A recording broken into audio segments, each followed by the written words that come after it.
Out rocking with the hottest boxing podcast in the land with your host, Coach Malachi Williams. True.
Yeah. What's going on, family? It's the boy Coach Malachi in the building, and we are back up in this BI one more again. Okay, today is Wednesday. Okay, today is Wednesday. You get what I'm saying? So you know it is what it is. Today is Wednesday. Yeah, man. Today gonna be a good show. Y'all share the show, man. Hit the like button. Don't forget to hit the like button. You get what I'm saying? And yeah, I listen, you know, I got a chance to listen to this entire interview today of Spence, Andre Ward. Andre Ward does great interviews. Like he's like one of my favorite interviewers. Because the way his interviewing style is pretty much called he has a way of disarming the interviewee. You get what I'm saying? And like the really, really good interviewers, the really good interviewers, they have different styles. So you got interviewers that have different styles, like Howard Cosell interviewed differently. Larry Merchant interviewed differently. Don Lumpia interviewed differently, or you get what I'm saying? Just Donnie Simpson. You know what I mean? Some of the greats. It's some bad boys out there. Some bad boys out there, man. But in sports, Andre Ward, he right there. He's solid. He definitely solid. Shout out to Sean from the Heights. Hey, okay. For dropping that. Damn, dub on your boy. Hey, Leroy! Super chat received. Playtime's over, boy. Sean said, I don't give a fuck about no excuses. You taking the fight, not in good health, is on you. Hell no. To the no. Hell to the no. Down from the bar, there's a platform stage. People pimping, sharp as razor blades. Man, shit. It is what it is, man. I ain't. I'm taking a different approach. I'm taking a different approach because I don't see the aerosexuals. I don't see YouTube channels fold, bro. I don't see Texas YouTube channels fold. Them niggas went and started doing OnlyFans and other stuff. Listen, Terence Crawford single-handedly broke the PBC back. Y'all got to understand. You got to know the history of this shit, right? The fandom of Errol Spence, right? You have Errol Spence fans, and then you have Errol-sexuals. An Errol-sexual is a term that I coined. You know what I mean? Great, we're coming up with names. And it's basically an overzealous male groupie of Errol Spence. It's the equivalent of the dude falling down on his knees. After my God, I respected you. But these guys was like homo thugs. The Errol sex that was online, and they used to talk real aggressive, real gangster online. You had Homo Thug YouTube channel. Some of them still around right now. They used to talk real gangster and greasy. They put on the show. Oh, nigga, when I see you, I'ma slap you. Yeah. You better not come to the fight. Yeah. Keep Errol Spence name out your mouth. Yeah. I'ma put the magnum to your head. I had niggas threatening me, talking about unaliving me, because I was the one that was telling everybody. I said, man, that boy Errol Spence ain't gonna beat no Terence Crawford. I said, that boy alcoholic. I'm the one that was saying that on YouTube. No other content creator was saying that. That was me. Now, you know what? I can't say no other content creator. I think it was a couple. CJ, I know CJ Goodfella, maybe Bruce Vane and all those guys. I think some of them was. But I was one of the ones who was saying that. So that boy alcoholic, man. Y'all knew this nigga was a drunk. That's how he got in a car accident and almost lost his life. Because he was driving while drunk. He pretty much admitted that in the interview with Andre Ward. I was telling you niggas the truth, and y'all didn't want the truth. You try to persecute me for the truth. Listen, there's only the two most hated things in the world is the truth and the truth teller. Because it exposes the lie. Y'all was caught up in the fantasy world. So I came up with aerosexuals. I came up with that, and I bodied them. Asses to asses, dust to dust. I destroyed all these fools who came up against me on this aerosexual shit. Nigga, I had the LDBC, all of them, all of the aerosexuals, the pro PBC guys, you name them, I destroyed them.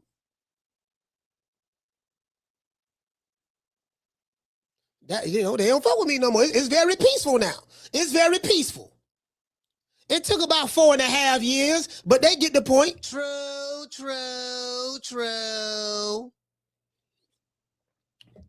Every city them niggas told me I better not go to. You better not come to go to the fight. If you go to the fight, I'm gonna do such and such. Every city them niggas online told me not to go to, I went to. True. Went to every last one of them. Guess what happened? Nothing. Facts. To this day. You see what I'm saying? Yeah. Anyways, let's get into the show. Errol Spence finally comes clean. Floyd Mayweather is facing felony charges. Keyshawn Davis disses Shakur. Lord have mercy. When I told y'all, I say, man, that Shakur and Keyshawn shit, I said them niggas gonna fall out with each other. You can tell, because one nigga, he the Al B. Shore of boxing. Curly hair, dimples, light skin. I can tell you how I feel about you night and day. How I feel about you. You know what I mean? Oh, Al B. Shore ass nigga. So the brotherhood, there seems to be a fracture in the brotherhood right now. Light skin and dark skin. Knew that wasn't gonna work. True. But anyways, back to Errol Spence, because I do not want to lose focus on this. I wrote some notes down. And shout out to Andre Ward for time stamping, and everything is time stamped. So we're gonna run through it right quick. But let me go ahead and read my opening monologue. In a recent interview with Andre Ward, Errol Spence comes clean about what went so wrong in the Terence Crawford fight, mega fight 3 years ago in Las Vegas. Now, of course, he spoke about a whole lot more things than that, right? But everybody talking about this particular part, because this is the particular part that everybody wanted to know. All the other stuff, he did what he did in life and with his kids and all that there. That's cool. The people don't want to hear that. The people want to hear, yeah, nigga, yeah, what he say about Crawford? And I like the way Andre Ward slid that question in, like a real vet. He slid in there like a snake oil salesman. He was talking and talking. He said, yeah, what happened that night in that fight? Spence. Oh man. And then if you look at the part of the interview where he asked him that question going towards the end of the interview. He had to butter him up the whole time. You know, asking some good questions. We finding out this, we finding out that. And then, you know, when you have a good interview, especially when it's like hours long, then you start building. It's kind of like how the songs used to be back in my day, where you have a song and then you have the bridge, and then you have the ending of the song. They don't have bridges in songs anymore. You know what I mean? Like, you used to, you know, just think about it. You know, they used to have the bridge in the song. They don't have the bridge in the song no more. You know what I mean? So that's crazy. But yeah, you know, they did next day, you know, he slid that on in there. Got him nice and comfortable. You get what I'm saying? Hey, what it say? Hey, what it say? Hey, Schoolo say, we need them $5 a day, chat. Yeah, we need them $5. Y'all listen, y'all. Ain't that changed. Look here, man, ain't that changed. Look here, man. You know, listen, we breaking bread today. Today we are breaking bread. There will be no excuses. Motherfucking, what's my main man name? Sean from the Heights had on already came clean. Sean from the Heights, I ain't forgot about you, baby boy. I got you. Give me 1 minute. I got you, baby boy. Give me 1 minute. You get what I'm saying? Errol Spence also spoke about not sparring for 6 or 7 weeks prior to fighting Crawford. Now, I got a body bag for this one. Let's listen to the interview and see what Spence had to say. In other news, there's other news. Floyd Money Mayweather, like I said before, is in trouble with the law. And according to the reports, now I don't want you whole cut, coochie ass, dick in the booty ass niggas, flow-mos coming over here telling us something. You always hating on the black man. Okay, well, is the IRS hating on the black man? What about the Jew who Floyd wrote that bad check to 2 years ago, who was trying to collect this money, and he finally realized he wasn't going to get his money, so he went ahead and reported what Floyd did, and now he got once worth arrest. Well, are they hating on him? You know, what about the bill collectors who haven't been paid their bit rent and bills and stuff? Are they hating too? Yeah. Oh, ass niggas. True. Get off your knees and get the meat out your mouth, fam. Come up and breathe. Breathing is good for you. You dig? Anyways, Mayweather, Lord have mercy. It says, according to reports, Clark County, which is Las Vegas, Clark County, them good white folks in Las Vegas, prosecutors have filed felony charges, felonious charges against Floyd Money Mayweather after allegedly writing a check for $200,000, which bounced. Now, I had a sapsucker tell me, now I ain't got but a GED, but I got a master's degree in common sense. I had a sapsucker tell me he had to drop out of kindergarten. Because listen, I'm convinced that these niggas that be online in boxing spaces, they kindergarten dropouts. Nigga, you made it to the first grade and dropped out. These dudes is slow.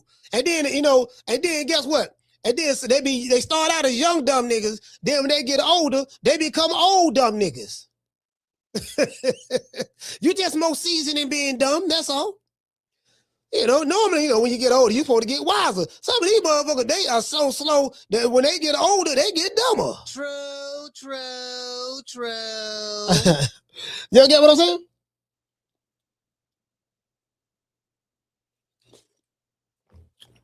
Like, for real, though. You can't make this up. Anyways, Mayweather faces theft, right? Valued at $100,000 or more. Charged along, pretty much with passing a bad check. Passing a bad check with the intent to defraud. Both stemming from December 2024 purchase, pretty much of a, I think they said it was in Las Vegas, at a luxury jewelry store. Now, the Floyd Mayweather nut huggers will say, oh, coach, you hating on Floyd again, but is the Clark County prosecutor hating? What about the bank? What about the IRS who got a lien on Floyd? What about the bank for not being able to cash the Floyd Mayweather bounce check for $200,000? They hating too? See, you know, a lot of these niggas, they try to be dismissive. You can be dismissive if you want, but the reality of the situation is this. You get what I'm saying? It is what it is. It happens to everybody. It happens to rich folks every day, B. You know what I mean? And like I say, like I said before, like a dude told me, I say, fam, people who are wealthy, checks don't bounce. There's no such thing as a rich person's check bouncing. Not if you're rich. And the type of money that Floyd had, I said had, was generational wealth. When you have made the type of money that Floyd Mayweather made, there's no such thing as a check bouncing. When your check bounce, that means you ain't got no cash in the bank. That's what that means. How can Money Mayweather check bounce when his name is Money, but he ain't got no money in the bank? True. Oh, Lord have mercy. I can't make this shit up. Anyways, let's continue. How is someone who brags about being the highest paid athlete in the world being charged for passing a bad check with the intent to defraud? This guy bragged about I made more money than God. The United States Treasury, they borrow money from me when they want to balance the budget. You know, Warren Buffett, Bill Gates, and Mark Zuckerberg all take financial advice from me. Not this nigga. True. Yeah. Not this one. No, not this one. Not this one. You see what I'm saying? Oh man, not this one here. Not this nigga here. No. As usual, the Flomos are quiet. They quiet as a motherfucker. Let's get into this story as well. And last but not least, Keyshawn the businessman Davis, appears to be waking up from his bromance with Shakur Stevenson. I got a video. I got to try to find it. I just had it. Got a video. He made a video. He called Shakur and say, after watching the video clip content from content creator Bruce Vane, that's what it was. I saw it on the Bruce Vane clip. I'm going to pull that up. It appears that the play brotherhood is over. Keyshawn called Shakur Stevenson a bum. I'm dead ass serious. His light-skinned brother. And he spoke about how the leader of the Shavengers tried to steal his Devin Haney fight. He said it. He finna say it. He said, and he tried to, and then he cut himself off. You get what I'm saying? He did that there, right? So, as I told you guys before, I told you guys this months ago, I said Shakur and Keyshawn, they gonna fall out. It may not be this time, may not be next time, but they gonna fall out. You can just tell. One nigga's a diva, and the other one gonna get tired of playing second fiddle. Like if you Keyshawn Davis real brothers, do you know how they part of going off with this nigga every day? Damn dog, you treat this light skinned nigga better than you treat us, dog. You hang out with him and call him your brother. Don't nobody even know who he is, fam. You got a big brother. Why you calling him big brother? Just matter you, Calvin Davis. I'm your big brother. Why you calling him your big brother? He from New Jersey. We you see what I'm saying? Hey, Akila. Hey, man. Hey, I ride with the AK. You get what I'm saying? This fool want to be friends with everyone he's afraid to fight. You know what I mean? Then he made Keyshawn, then he made you, his little brother, like a bitch. Jay Prince is using Keyshawn to protect Shakur. And everyone knows it. Now, Keyshawn has to be his own man and stop being under another nigga's wing. You get what I'm saying? Jay Prince and Shakur is playing Keyshawn like a sucker. You see what I'm saying? We'll see how this plays out. Y'all become a sponsor of the show. Y'all know what time of TI is, man. Much love to the family, man. Let's give everybody a chat round of applause. Yeah.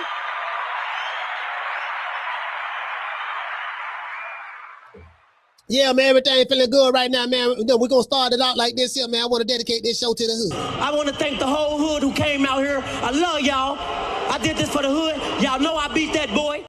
Man, shout out to Sean from the Heights, man, for dropping that. Bam, dub on your boy. He dropped that dub, so you know what time at TI. Got chain for $5. Huh? You got some chain for $5. Got chain for $5. Got it. Chain me up. All right. Man, right, get my $5 on me. All right, bro. Man, get my $5 on me.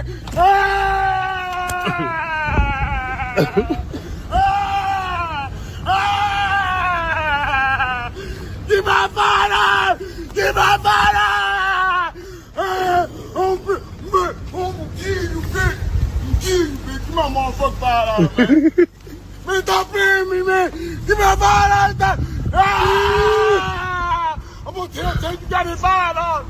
I'm gonna tell you got it $5. Ah! Hey, that's how them niggas were crying. When Crawford beat Spence, that's how them niggas was crying. Swear to God. Them niggas were like, boy, that shit was like a funeral, bro. Bro, it was a funeral. Boy, I had to went to the fish fry. You know, I was in Omaha. We went to the fish fry shit. The fish was good. Miss Deborah, you know, she's a hell of a cook. Shout out to Miss Deborah. Man, went to that fish fry, man, but it was like a funeral on YouTube. Niggas was really crying, dog. Bro, like, you know, again, shout out to the boys, LDBC, but them niggas was crying. The other dudes was shutting their channels down. Dudes, old bets, they disappeared. They didn't want to pay their bets. I'm like, bro, fam. Niggas, they didn't want to pay their bets. Dudes, like, they just disappeared, bro. They was on suicide watch. I was like, God damn. I say, bro, you know, I destroyed them online. That was, you know, boy did his job in the ring, but I destroyed them online. I shut them down. Every now and then, you say Errol Sexual here, or Flow Mo there, or PBC Nut Hugger here. You know, they'll pop up every now and then and want to use bad faith arguments and go to talk about shit to try to start shit, and you know. Everywhere, every now and then they may pop up. It may be, but it's really one of them old niggas from back in the day, and then who got ran off the net. He done created another account. Now he want to go try to, you know, niggas still hating behind the shadows. True. Yeah, get what I'm saying? Niggas still hating behind the shadows. Hey, what they say, Schoolo? Schoolo say, Coach, we got one still crying in here. Oh, we do.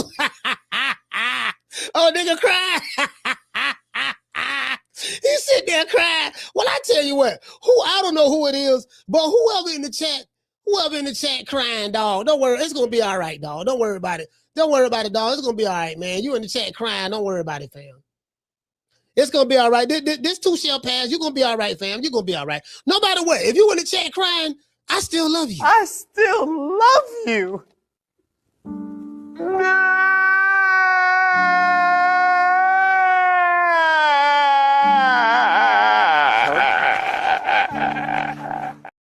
Hey, that's how them niggas were crying. That's how them niggas were crying.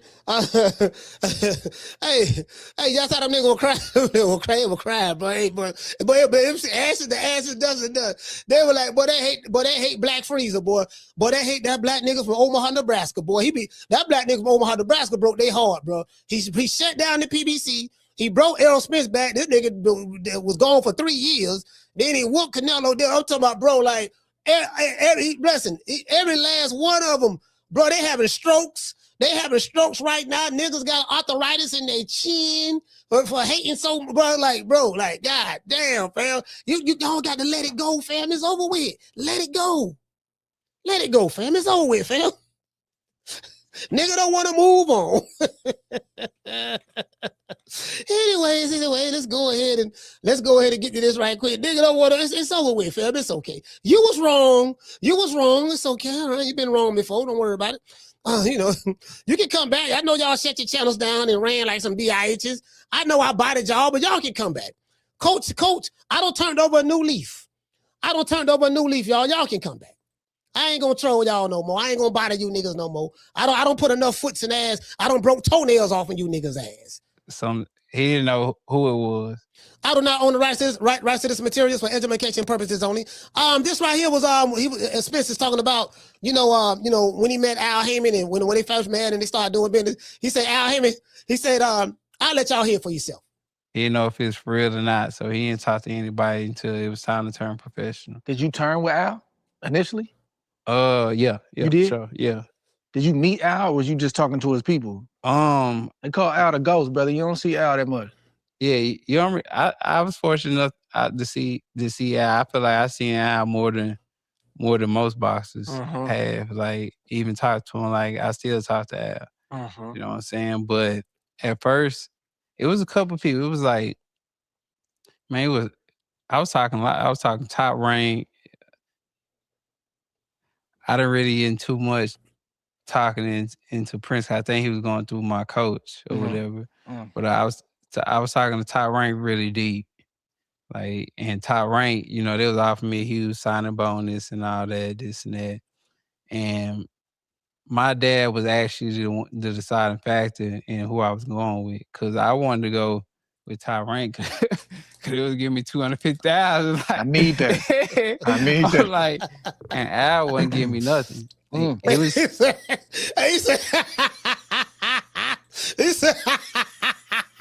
he said, I want to go with Top Ray because Top Ray was giving out. That was a big signing bonus. Yeah, $250,000. They come sign with us. He said, I wouldn't give up nothing. I wouldn't give a nigga shit. He go, Al wouldn't give a nigga nothing, boy. Who you think he is, DJ Quick? No, huh? No, I ain't said Kid that. Capri? I didn't say that. Oh, you must be Jimmy Walker. Blue, you ain't nothing.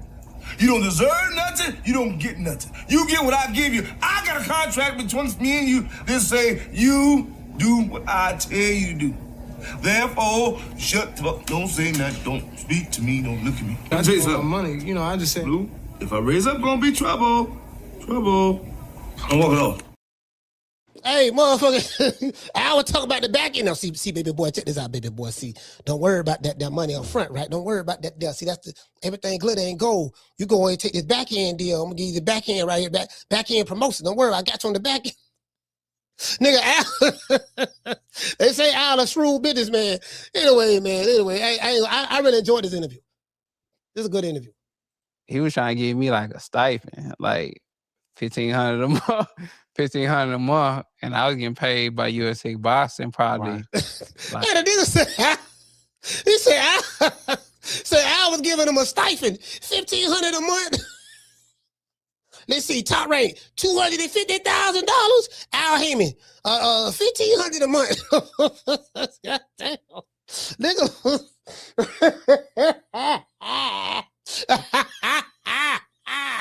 God damn. Shit. You know, again, I ain't got nothing bad to say about Al now. I ain't got nothing bad to say about Al. You dig? Well, you know, I guess I gotta be like everybody else and thank Al Heyman. Gotta thank Al now. I just want to be on the safe side. Gotta thank Al. Don't nobody know where yet. He on the run, but we gotta thank Al. That's all I'm saying. I just want to be on the safe side. That's all. Like $2,000 a month or something like that. Yeah. So I'm like, man, like he ain't even trying to give me nothing.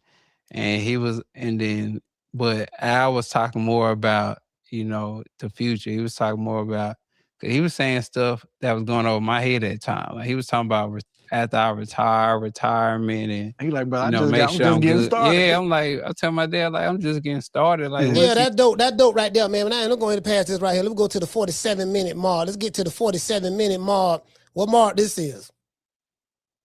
Oh, this one he said he had a hand. Oh, he said he had a free handshake. Oh, okay, so he got a handshake. He got a handshake deal with Al right now. Yeah, baby boy, you shake my hand, I shake your hand, and this is what it's gonna be. I only signed one contract with Al. Like even today, I'm free. I've been a free agent. Till a handshake. Yeah, just handshakes and just, you know what I'm saying? I know Al always treated me right, so yeah, you know, it's something I would stick with. But even to this day, like, it always just been a handshake, always been an agreement. That's just how we always been. And you know, he gave me anything I need. I don't ask for nothing too crazy, but you know, I just ask what I think is right. Yeah, right. Yeah. Oh, wait, hold on, man. Wait, hold on. Let's stop right there. How the hell him and Al Heyman got a handshake agreement, but don't nobody know where Al at? Can't nobody find this nigga. Like, come on, something ain't adding up. Hey, Wookie, something ain't adding up. Can't nobody find Al. The IRS can't find him. The FBI, the CIA can't find him. Department of Homeland Security. You get what I'm saying? The Secret Service. Can't nobody find it. The Air Force, the Navy, the Marines, the Army. Can't nobody find him. But Errol Spence said he got a handshake. True. This nigga, man. Like, hey, Tila, that's all I'm saying, Tila, that's all I'm saying. How come Spence can see him and shake his hand, but don't nobody else know where he at? You heard me, Tila? Come on, fam. Shout out to Moeezy. Man, come on, fam. That's all. I just had to say that. I just had to ask that question. Like, damn, how the hell Spence, you know? But at this point, like, what type of businessman is Errol Spence? Like, you starting to catch on how it works and what to ask for? Or hold on. Matter of fact, let's go here. We can go there. Let's go right here. Cause this what these niggas was attacking me about some few years ago, and I destroyed them easily. My room while I be in the dining room reading the book. Yeah. Like, I just never been one of those guys. And drinking helped because it made me, more comfortable being in places and just being more open and being more outgoing. It just got to a point to where, I wouldn't really. Oh, you talking about drinking? Because it made me, it made me more open. Now you talking. Yeah, it made me more open, made me talk and all Right. that. Like, I'm one of the people I really don't like talk. Yeah. Like, everybody was in the house talking all that. I went for a walk. Right before this interview, I walked twice just because, like, I'm not one of them guys that just... Small talk. Yeah, just want to sit around, just talk, chop it up and all this and that. Like, I'd rather just, do what I do. Like, you ask some guys, they be out in the room watching a movie or something right here, and I'd be either in my room or I'd be in the dining room reading a book. Yeah. Like, I've just never been one of those guys. And drinking helped because it made me, more comfortable being in places and just being more open. So I'm glad you see what I'm saying? Now, I've been telling you niggas I said the man alcoholic, man, he drank. Y'all know he got an alcoholic problem. Y'all was condoning him. See, that's what niggas do. Niggas condone the bullshit, and then when the bullshit backfire, they act like they ain't did nothing. They want to change the subject when it backfire. They want to change the subject. No, nigga, no. You've been talking real greasy digitally. You see what I'm saying? Let's talk now. Now he don't disappear. Nigga don't want to deflect. He want to talk about Piggly Wiggly, show their big nuts. He want to talk about everything but what he was wrong about for years. Remember, every city you aerosexual hoe ass niggas told me I better not come to, I went to. Every last one of them. Guess who I didn't see? You. True. I ain't seen none of you digital gangbangers. Not one of yous. Not one of yous. You dig? I ain't seen not one of your digital gangbangers. Let's go. And being more outgoing, it just got to a point to where, I wasn't really controlling it like that. And I mean, I felt like it wasn't a crazy problem, but it was more like doing it at the wrong time. Doing it at the wrong time. You shouldn't be doing that in no damn boxing event. You know what I'm saying? Like, you shouldn't, be doing it while you driving or... See what I'm saying? You shouldn't be doing it while you driving. That's how he got in the car accident. I remember I said that. They told me, oh man, that messed up. Spence got in a horrific car accident. I said, yeah, that was a self-inflicting car accident. It was horrific, but he is the reason why he got in the car accident. He was driving while he was drunk. Where his friends was at. If these niggas really cared about him, how you let him leave the club drunk like that? He was at the club. I got a picture. Matter of fact, let me pull the picture up. I got the picture right here. Y'all know I keep receipts now. I keep some receipts. I got the picture right here. Let me pull up my Canva. Pull up my Canva. Pull up my Canva. Canva.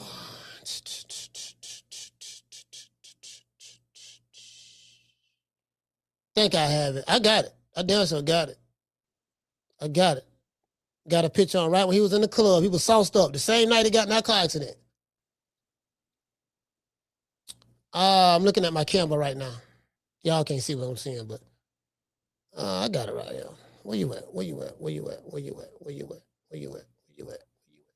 I got that picture. There, so got it. Because I remember we did a show on it. Yeah, that's him in the car. That's him in the hospital right there. He look bad right there. Can't find it. Damn, it's in here somewhere. I'll find it. I got it. I don't know what I got to do. I got it. But I don't want to stop it because of the show. So let's go ahead and continue. When you got to drive, it's just certain things you should protect because, and I still think about it to the day. I'm like, bro, like all these memories, like these new memories I have with my kids and this and that all could have been gone. You know what I'm saying? So I still get emotional about it. Yeah. Just thinking about it, 'cause I'm like, bro, like my kids my kids, didn't ask to be here, none of that, and all this would have been cut short because I didn't have stuff set up like I got now, like how I got trust and I got children, school trust and things like that for them. Like I didn't have none of that set up, so it's just been a whole war on what whoever get. You know what I'm saying? So I feel like things happen definitely happen for a reason. And I feel like I wouldn't take anything back because it made me the man I am today. It made me way closer to my family. Yeah, man, you know what I mean? Like I ain't gonna lie, man. I like this interview. I like this interview, you know what I mean? Because, Spence, like you said, he don't like to talk, but he got a chance to open up, and Andre Ward did a great job in, opening up, getting him to open up a little bit. So he did a great job in that. Now let's get to the meat and potatoes. Let's get to what everybody talking about. Let's get this at the 129 mark. 129.13 mark. I think I did 55-45 or something like that. It was something like that I did. You know what I'm saying? I went to my people. I was like, man, give them that, like, I just want to make the fight happen, and they had their reserves about it because, they want to maximize, they want to maximize what I get or whatever. But I was like, man, I'm not tripping off that. Like, just, make the fight happen. And plus, I ain't want to be a guy who I could have, but if I'd have moved up, I didn't want to have it on my back. Like, man, you ain't ducking that work, you ain't ducking action, this and that. Oh, he can fight Ugas and this, but he can't fight Crawford and this and that. So I was just like, he talk about that peer pressure. He ain't want the peer, because them niggas in Dallas was like, look, man, you got to fight this nigga Crawford. It had got to that point. I remember it like it was yesterday. Because everybody in Texas, especially Dallas, was like, all right, man, you don't say this, you don't say that. We don't like this black ass nigga Crawford anyway. We finna beat this nigga ass. And Top Rank Toby, they was calling him Top Rank Toby. They was talking about how black he was. I'm talking about these are black people. Black content creators. Black subscribers. They were saying this about this black man. They pro-black and they pro-black in one breath, but in the next breath, defecating on another black man, a heavily melanated black man. Oh, I ain't forgot. No, niggas, I ain't forgot. I haven't forgot you niggas. I got you quiet, though. Got you real quiet. I ain't forgot y'all. Y'all remember me? I bodied every last one of y'all. Shut down the channels.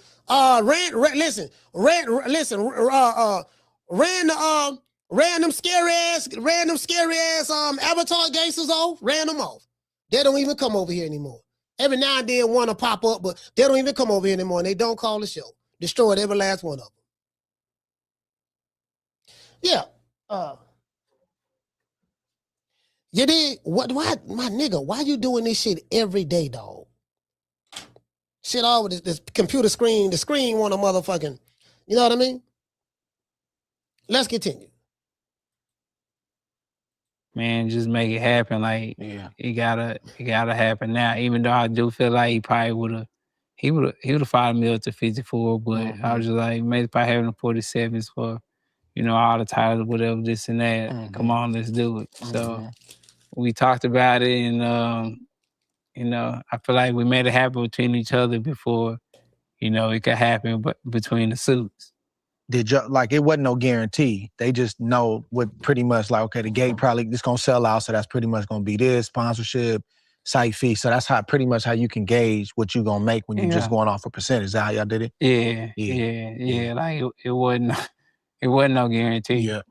Like, but you knew the fight was made, been talked about for years. Everybody wanted to see it. Yeah. So it wasn't like we ain't gonna make no money. It just mattered. The question is how much. Yeah, the question was how much we was gonna make. So it wasn't really no guarantees. And I guess they wanted me to maximize everything. So they was, trying to get a huge number. And I think, it could have happened if, we'd have waited out longer. But oh, really? Yeah, but no, I'm saying, like, I would have got a bigger percentage. Okay. Yeah. Bro, listen, check this out. This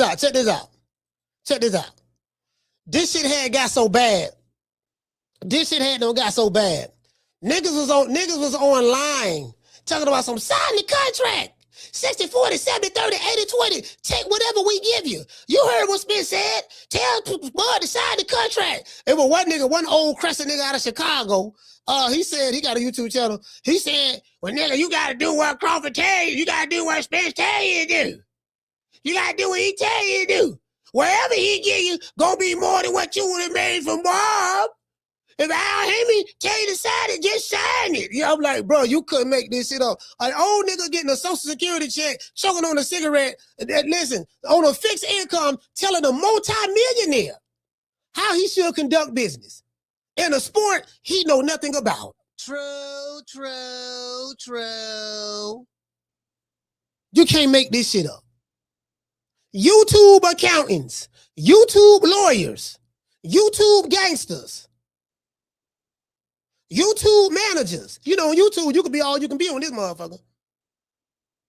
One nigga say he a manager, another nigga say he a lawyer, another nigga say, goddamn it, you know what I'm saying? Sign the contract. Come on, fam.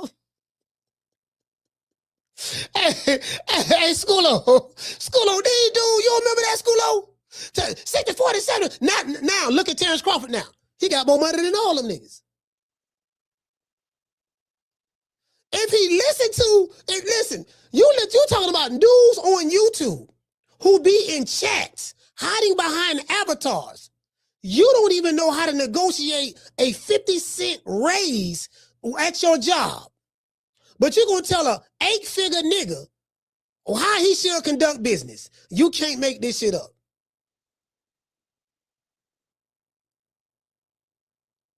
You are failing in life.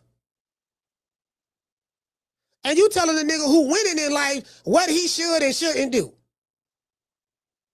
Well, how did your advice work out for you, sir? Since you know so much, Mr. YouTube Gangster, well, how was your advice worked out for you in your life? How you living? Oh, okay. True. This shit like taking candy from a baby. I thought you meant pay-per-view. If I was just let, Adam do everything, he probably would have took a couple more months, whatever. Terrence, he a guy, he ain't, He ain't going. Yeah, he ain't going. You ain't going. Yeah. But I was just like, man, just make the fight happen. Yeah. You know what I'm saying? And, my people they made it happen together. Yeah. So. Yeah. Going into that camp, you and Derek have any What it say, y'all? Miss, he said they showing that picture with Bud with Trump. Okay, so what? Bud took a picture with President Trump. So what? You niggas ain't have a problem with him taking the picture with motherfucker taking the picture with Joe Biden? So what? That's y'all niggas' problems. I don't give a fuck about a nigga politics. Any conversation like, look, this is how we got to get down for this fight, strategically, or even your strength and conditioning? Y'all have any talks about that going into that camp? Nope. Come on, EJ. Nope. Biggest fight of both of y'all's career. Man, that camp was booked. The whole camp? Yeah, bro. Like I didn't spar probably 6 weeks. Yeah, like 6, 7 weeks. Like I didn't no sparring. It was just a lot of stuff that went wrong in that camp. Like even before that, the sparring partners, the guys didn't fit. I ain't had no southpaws in there to spar, none of that. It was all out of whack. But it got to a point to where, you know what I'm saying, I felt like it got to a point too, my body felt like even in the Pacquiao fight, I guess, I don't know if I was, not living up, I would. He said Pacquiao fight. He didn't fight Pacquiao, but I know what he was saying. He was supposed to fight him, but he had the eye surgery. I was basically living wrong, bro.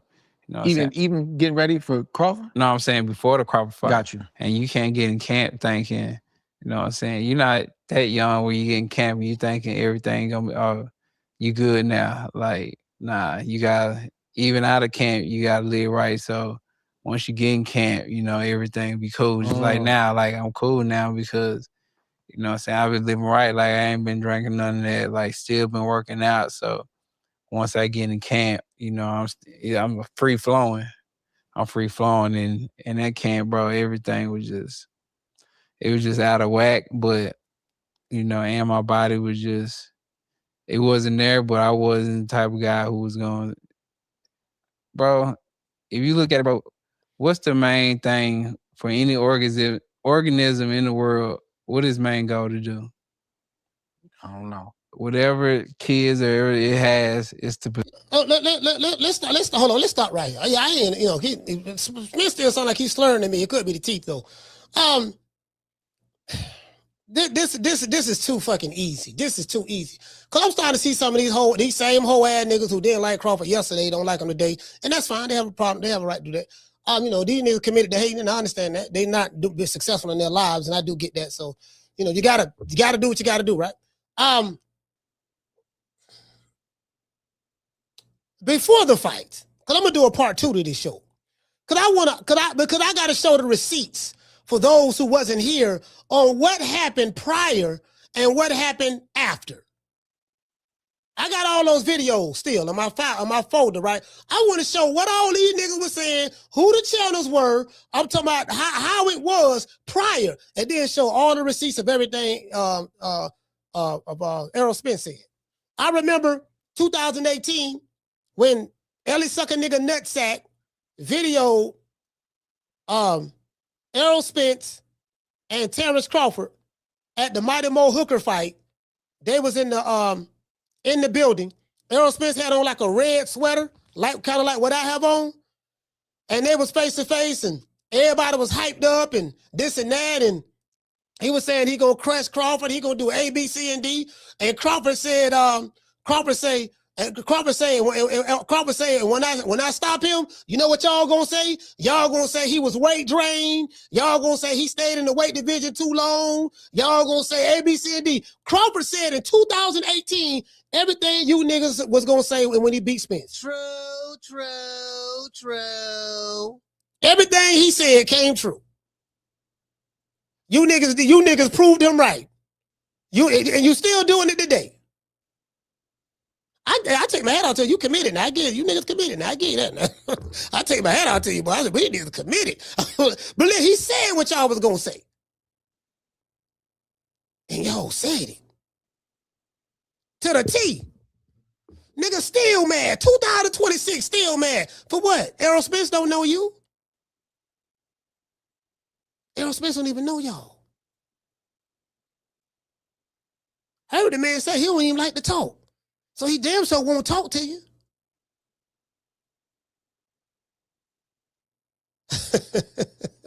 Oh boy, these niggas, oh Lord have mercy, boy. Hey, I'm finna get back on you niggas' ass, boy. I missed them days. I gotta get back on you niggas' ass. Deserve that and keep that going. So for me, I knew that this maximum payout, is gonna take care of my family. Even if I'm not here, it's gonna take care of my family. You know what I'm saying? It'll take care of me. And I didn't know if I was gonna box again, ever again. You know what I'm saying? Yes, you felt like that before the fight. Yeah, I felt like that before the fight. Like, hold on. Yeah. I'm gonna rewind that. Because before the fight, you said a whole lot of shit. And then motherfucker talking about, yeah, man, he probably had a bad camp. You ain't do no sparring for 6-7 weeks. Guess what? When you fought Sean Porter, you was sparring. When you fought Mikey Garcia, Danny Garcia, after the car accident, Ugas, you sparred and did everything. You ain't never had no issues with champs and all that stuff there. All of a sudden, when you get in the ring with Black Freezer, ain't nothing going right. See, them was nerves, though. Them was nerves. Because I remember watching that. I saw the look in Errol Spence's eyes at the weigh-in. And I say, boy, I saw it in his eyes. I said, that boy don't look confident at all, bro. He knew. I knew. I made $3,000. If you was over here watching that fight part over here, y'all know I made $3,000. I remember I bet one dude out of Orlando $500. I bet another dude, bet Keenum from South Carolina. We had a $150 bet. And then I had another like $2,800, $2,900 bet at the barbershop. At Cleve's barbershop. When we bet on the street, we got to let somebody who we trust hold the money. Because niggas ain't going to pay. Nigga lose, it ain't going to pay. Because if I lose, I'm going to pay. I remember that. And you know the crazy part about it, dog? I was in Omaha. I was talking to Coach Red, and Red told me, he said, man, Bud gonna stop him in 9. 9th round, they gonna stop him. I said, you think so? I said, yeah. I said, man, I think he gonna get him in 10. And Coach Red bet it. Big money. Coach Red, allegedly, we're gonna say allegedly, Coach Red, allegedly, maybe Bomac, allegedly, I know Big Wayne did. I know Big Wayne did. You know what I mean? They bet it big on that. Them boys walked away. Some of them, well, one of them, well, you know what? He got 50. I know he won 50. I ain't gonna say who won 50. So somebody won 50, somebody won 63, somebody won 70. You get what I'm saying? All of them betted on the 9th round.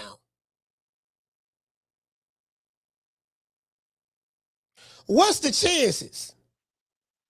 I had my homeboy call me today, my homeboy Ken Hunt. Ken Hunt, man, if you listen to this show right now, man, I'm talking about you, homie. My homeboy Ken Hunt, right? Kenny, he say, man, because he called me about this interview. You saw this shit? This nigga sitting here making excuses and all that shit there, taking credit for Bud because he love Bud. I said, well, you know, I ain't gonna sit here and say he, you know, I don't know. Again, I'm not really emotionally invested in it anymore. I don't did what I needed to do. I don't destroy these niggas, so it's cool. But he was like, yeah, man, this and that. He was talking about it. And I was like, man, he said, man, Bud could have stopped him earlier. I said, yeah, he could have stopped him earlier. Could have stopped him in the 7th.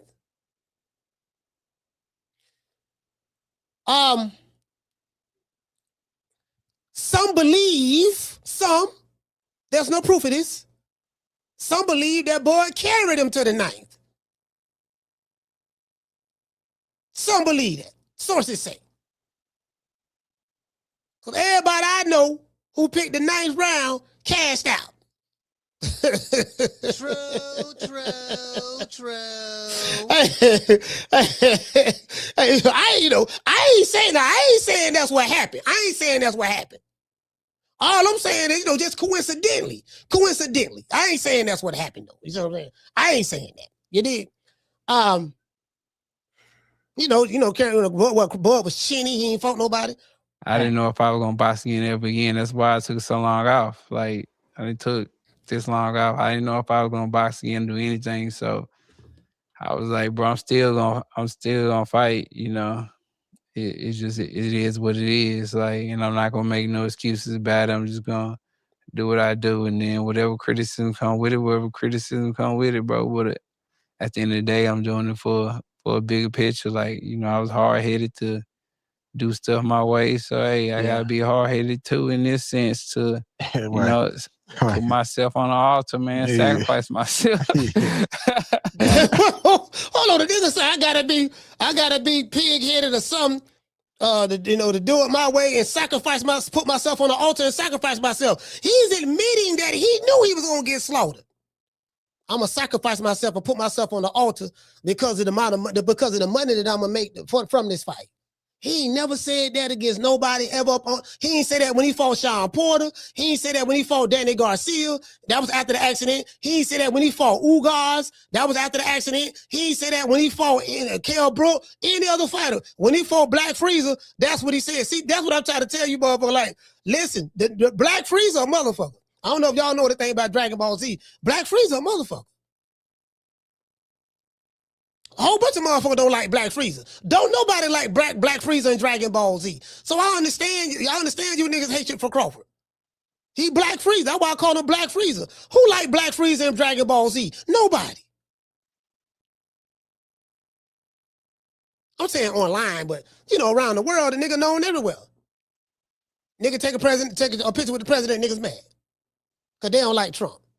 Nobody give a fuck about your feelings.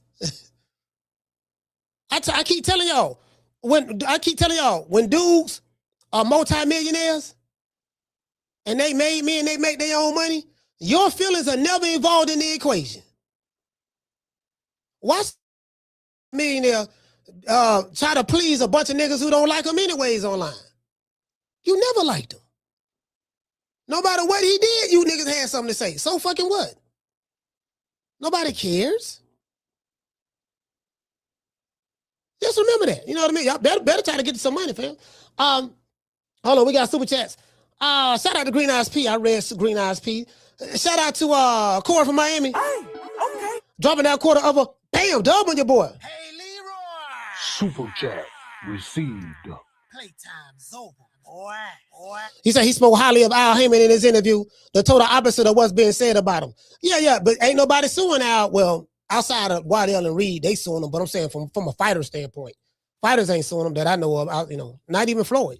Shout out to, what's that? Oh yeah, shout out to Key. The Key, what's going on? Hey, okay. Dropping that quarter of a bam dub on your boy. Hey, Leroy.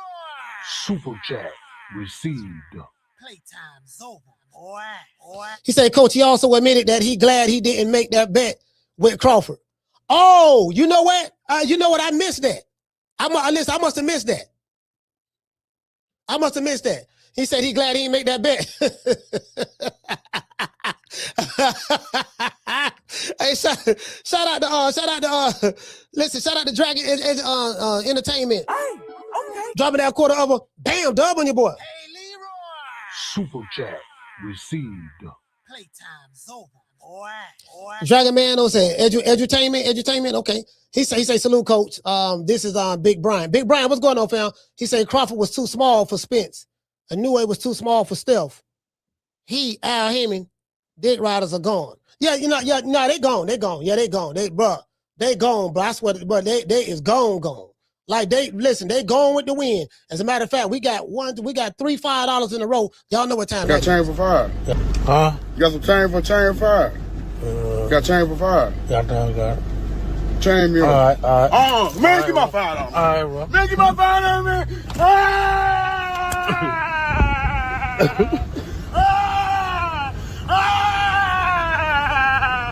Give my $5. Give my $5.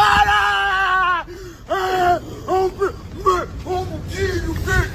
Give my motherfucking $5, man. Man, stop playing me, man. Give me a $5. I'm gonna tell you got it $5. I'm gonna tell you got it $5.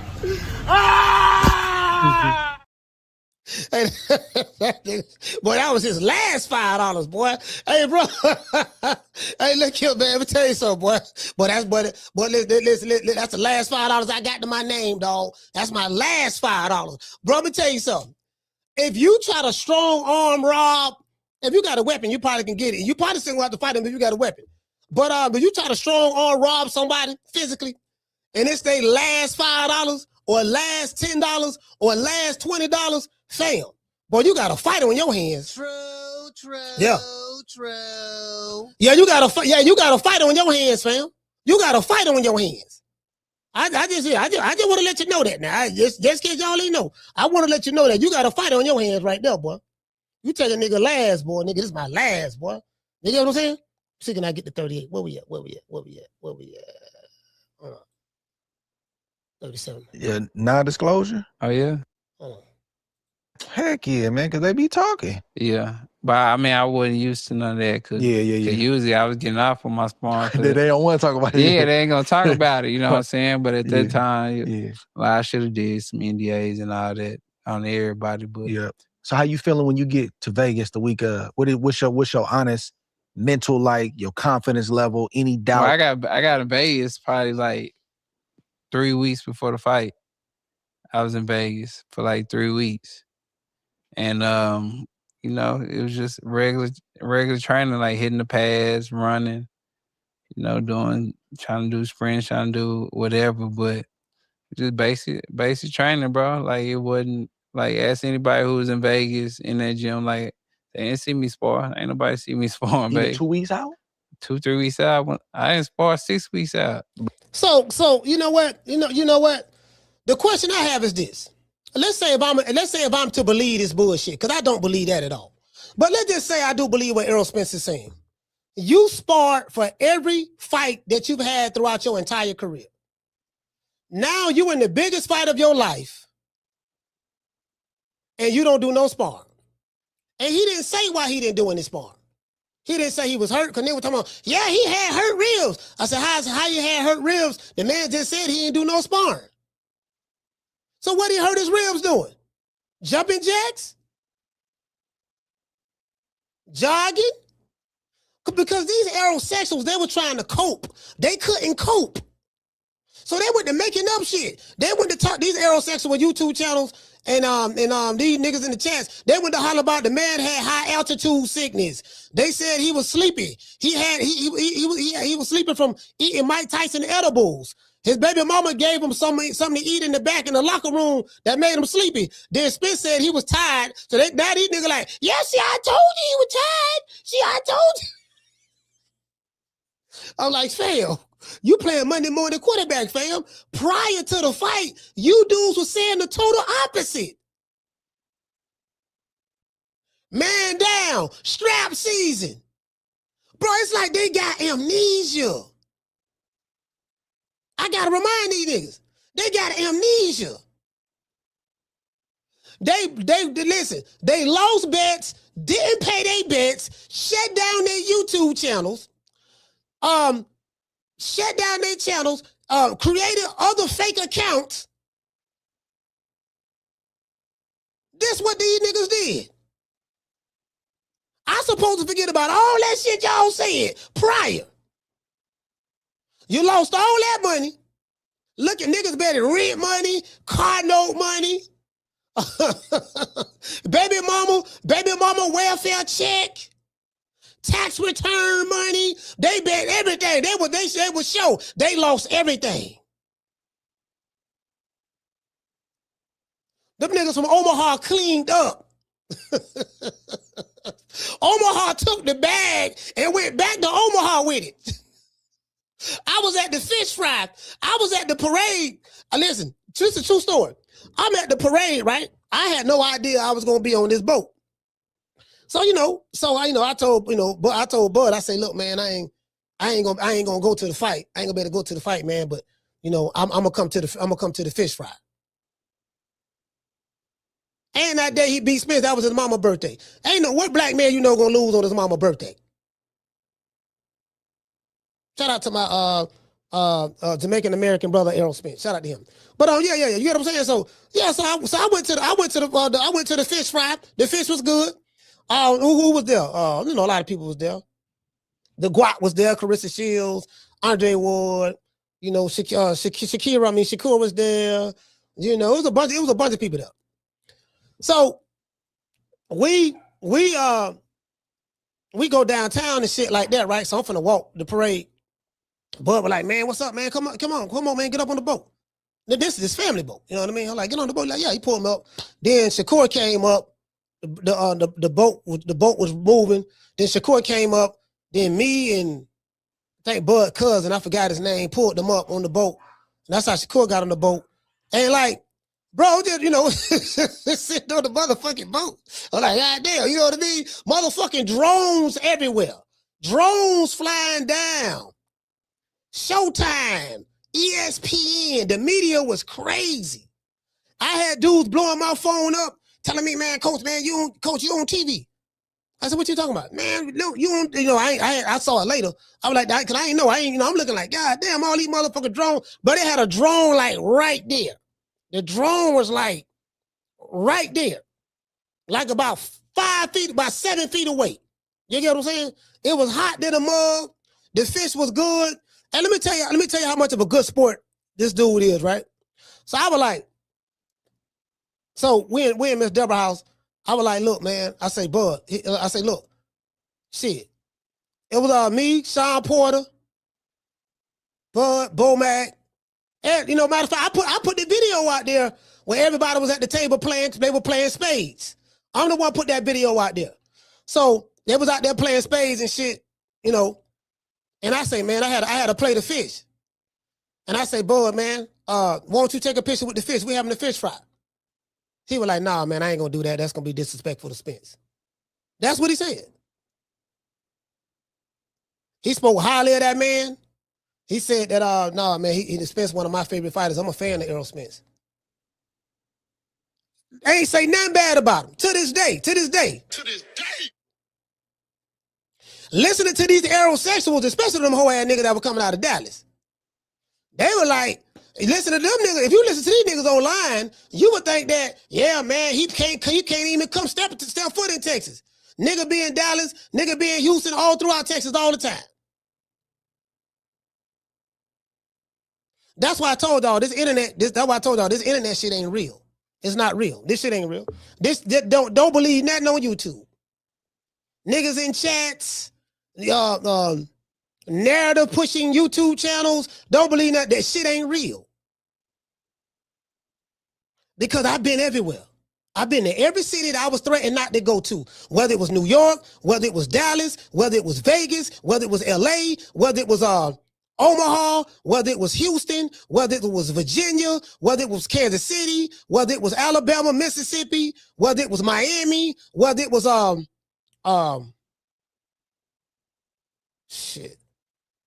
Colorado. I'm telling you, I've been all these places. San Antonio. Guess what? I don't see these dudes nowhere. True.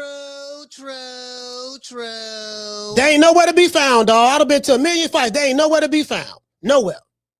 They tough as hell. They tough as hell in the comment section, though. They tough in the comment section. I give them that. Brother, come on, bro. Like, I ain't sparred 6 weeks out. Like, oh, that's hurting my head. I got a cortisone shot in my rib. Cause my ribs were hurting, so I had to get a cortisone shot to get clear for that. Yeah, cortisone had to get clear for that, like the week of the fight. But it was just, you know what I'm saying, a lot of stuff going on. But like I said, how did he hurt his rib? Hurt his rib doing what? He couldn't have hurt it from sparring. He just admitted he didn't spar. So how he hurt his rib?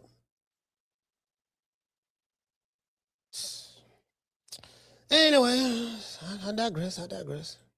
Yeah, at the end of the day, I had to get on that. Dang, bro. You know what I'm saying? It sounded like you had the worst possible camp. Yeah. Biggest moment of your life. Yeah. But you know, as man, you gotta do what you gotta do. Yeah. I need you to answer this though. What's up? In the locker room, bro. People saying EJ looked sleepy, he looked tired. Was it, because I know this too, like sometimes, bro, sometimes you're dealing with a lot of pressure. Yeah. Like you can get that sleepy feeling. Like I didn't felt that. I'm like, bro, wake up. You gotta shake yourself. Like the pressure's so thick. Sometimes it can make you in that state and you gotta kind of snap out of it. What was going on in the corner pre-fight? I mean, in the locker room before the fight? I was tired, bro. Like, I ain't really sure. I ain't really. Hey, you know why he was tired? Oh, listen, you know how he was tired? Andre Ward just said it. That pressure. The pressure of all that shit you talk. The pressure of all that shit them niggas in Dallas was talking. Yeah, we gonna whoop this black nigga from Omaha. Top Rank told me this and that. You had, listen, the realization of the moment is here. Black Freezer is coming. Black Freezer is here. The day of retribution is here. You said that it was going to be a one-sided ass whooping. Niggas in Dallas said, I better not come to Dallas. Oh, we going to put the magnum to this and that. Now, guess what? You got to back that shit up now. And that black nigga out of Omaha ain't the one to be fucking with. No, you got to back that shit up now. Yeah. That's what it was. That's what it was. It was that right there. It was that right there. Because you wasn't feeling like that in no any other fight. You wasn't feeling like that with Sean Porter. You wasn't feeling like that with Ugas and Danny Garcia, Mikey Garcia. You wasn't feeling like that with them. Nah, that's what it was. That's what it was. That's exactly what it was. Just sleep like that because I already knew what. You felt it. Yeah, I already knew what. I don't know, like, bro, in my mind, I thought this fight was gonna be competitive and, you know, I could win. But, you know what I'm saying? I've been felt it like probably for like a month and some change, like damn, like, but hey, just saying in my head, like, you know what I'm saying, you doing this for your family, like, you doing this. He said, let me explain to it, guess y'all don't understand. That's what he said. I felt that ass whooping was finna come. The reality of the situation is here. And I said, you know what? This nigga finna beat the shit out of me, but just remember, you doing this for your family. That's basically what he's saying. He knew. Yeah, nigga, this shit over. He knew. Heyman told him not to take this fight. Man, don't take this fight, bro. Do not take this fight. This nigga is all wrong. Y'all remember Rocky? Y'all remember Rocky 1, Rocky 2? He said, "Don't take this fight, Apollo." He said, "Man, he said, I know I won, but did I beat him?" He said, "Don't take this fight. Don't take this fight, Creed." Know what I mean? He's all wrong for you, baby. He's all wrong for you. They've been telling this nigga for 5 years. Derrick James, Al Heyman, Floyd Mayweather. Yeah, like I said before. Yeah. Look, no, he all wrong for you. But I want to give a shout out to them niggas in Dallas. Cause Spence said, goddamn it, everywhere he went, they kept asking, when you gonna fight Spence? When you gonna fight? When you gonna fight Crawford? When you gonna whoop that black nigga? When you gonna whoop him? So we can shut him down. He kept his word. Shout out to Spence though. He did that. I'm glad he did. I'm damn so glad he did. Feel fan, but you know what I'm saying? I kind of felt like, you know, it could be bad. It could be bad, but at the end of the day, you know, you gotta be a man. I wasn't gonna not fight, and then I don't know when I was gonna return. Like I could have been returning now 3 years later type stuff. And I wasn't gonna be one of the fighters. What he said, I had a feeling. He said, I had a feeling. Yeah, this could be bad. He had the right feeling. He had the right feeling.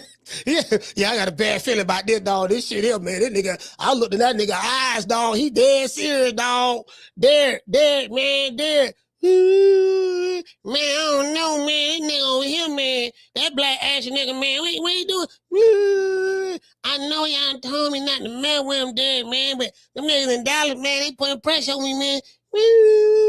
I know, man. Al told me the same thing, man, but I got to fight this nigga, man. I know he all wrong for me, but I want to fight him. True. You know, much about Derrick James, you can't understand shit he be saying, but shout out to Derrick James. That do that, so, you know, I had to do what was best for me. Yeah.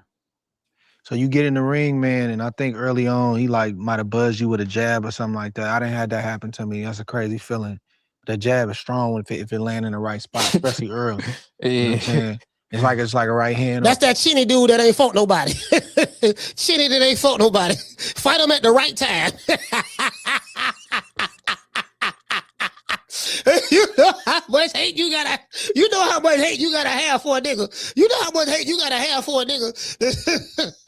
You can't fight him, but he can't fight him at the right time, dog. Trying to tell you, dog. Nigga, he fought nobody. He just fought him at the right time. True. You can't make this shit up, boy. Boy, you can't make this shit up. I'm not that good. I swear I'm not that good. I ain't got but a GED. In his case, a left hand, but as that fight is unfolding, what's going on in your head? Getting caught with shots, you trying to get your shots, but you're not really landing. Like, I think you landed a couple good shots. Yeah. I mean, nothing going on in my head. I mean, I was fighting, bro. Like, you ain't thinking like, dang, it's happening. Like what I felt is happening. You ain't thinking. Nah. Hey, he said, what I felt. What you were thinking? Well, what you were thinking, dog? Remember you said you felt you were gonna get an ass whooping. Now you did say that. Now what you thinking about? Damn, this the ass whooping I felt I was gonna get. He was like, nah, that wasn't it. That wasn't it. You know what I'm saying? Okay, you show now. You see what I'm saying? All right, let's continue. I don't know. I just don't be having them type thoughts in my head. Like, it's happening. Like, you be having them type thoughts? I mean, I be up most of the time, so like, I be going. Like, I'm just going. Like, shoot, I'm trying to fight. Like, that was all in my head. Like, I was just trying to fight. Like, and I guess I'm asking because that had never happened to you before. Yeah. So sometimes in them type of moments, maybe your brain will take you a place it ain't never took because this has never happened. Yeah. You always on top. Yeah. You know what I'm saying? Nah, I was just trying to fight, bro. Like, that's all I was trying to do, just trying to fight. Like, it ain't never occurred to me, like, oh, man, like, you getting what's not this and that. Like, even when I got off the canvas, it was just, you know what I'm saying? You didn't hesitate. You just, got up. Yeah, like, I was just fighting, bro. Like, that's just.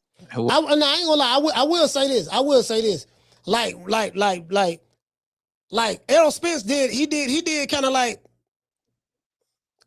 I mean, he kept getting up. Every time he got dropped, he kept getting up, fighting. Did you get what I'm saying? So, you know what I mean? That's the warrior. That's the warrior in him. And the referee, and guess what? The referee had to stop it. Because if he don't stop it, he probably would have left on the stretcher.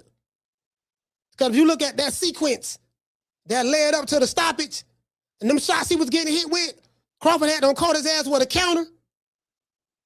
And when he hit him, he knocked his head that way and knocked it back that way. He was hitting that, bro. Bro, let me tell you something. I can share this story. I can share this story. After the fight, I was talking to him and shit, right? Bomac, me, him, and Bomac. I probably think Bernie was there. I don't know if Bernie, probably Coach Red. I know Coach Red was there. We were talking, and I say, bro, the last time I seen the piston jab like that, I want to say Lennox Lewis used to throw his jab like that. And there were some fights where you saw, Ray Robinson, Sugar Ray Robinson had a jab like that as well. He threw that piston jab. But Larry Holmes, there was some fights. Larry will flick the jab, but then there was some fights where he sit on that jab and bam, bam, he'll shoot that jab out there on him. Larry Holmes, like he was probably one of the best jabbing heavyweights I've seen. One of them. You get what I'm saying? He say, man, just all those years, bro, of me being blackballed and people talking about my mama, talking about my kids, talking about my family, the promoters, my own promoter talking about me, trying to tear me down. Other promoters trying to tear me down, whether it's Eddie Hearn or PBC or whatever. He say, man, just all of that. And then all the shit he went through online with black content creators and black boxing followers or whatever the case may be, he took that shit out on Spence that night. He took that out on Spence. On his mama's birthday. You aerosexuals, the niggas who always moving the goalposts, y'all was the sole reason why your idol Errol Spence got his ass beat. You was the reason why he got his ass beat.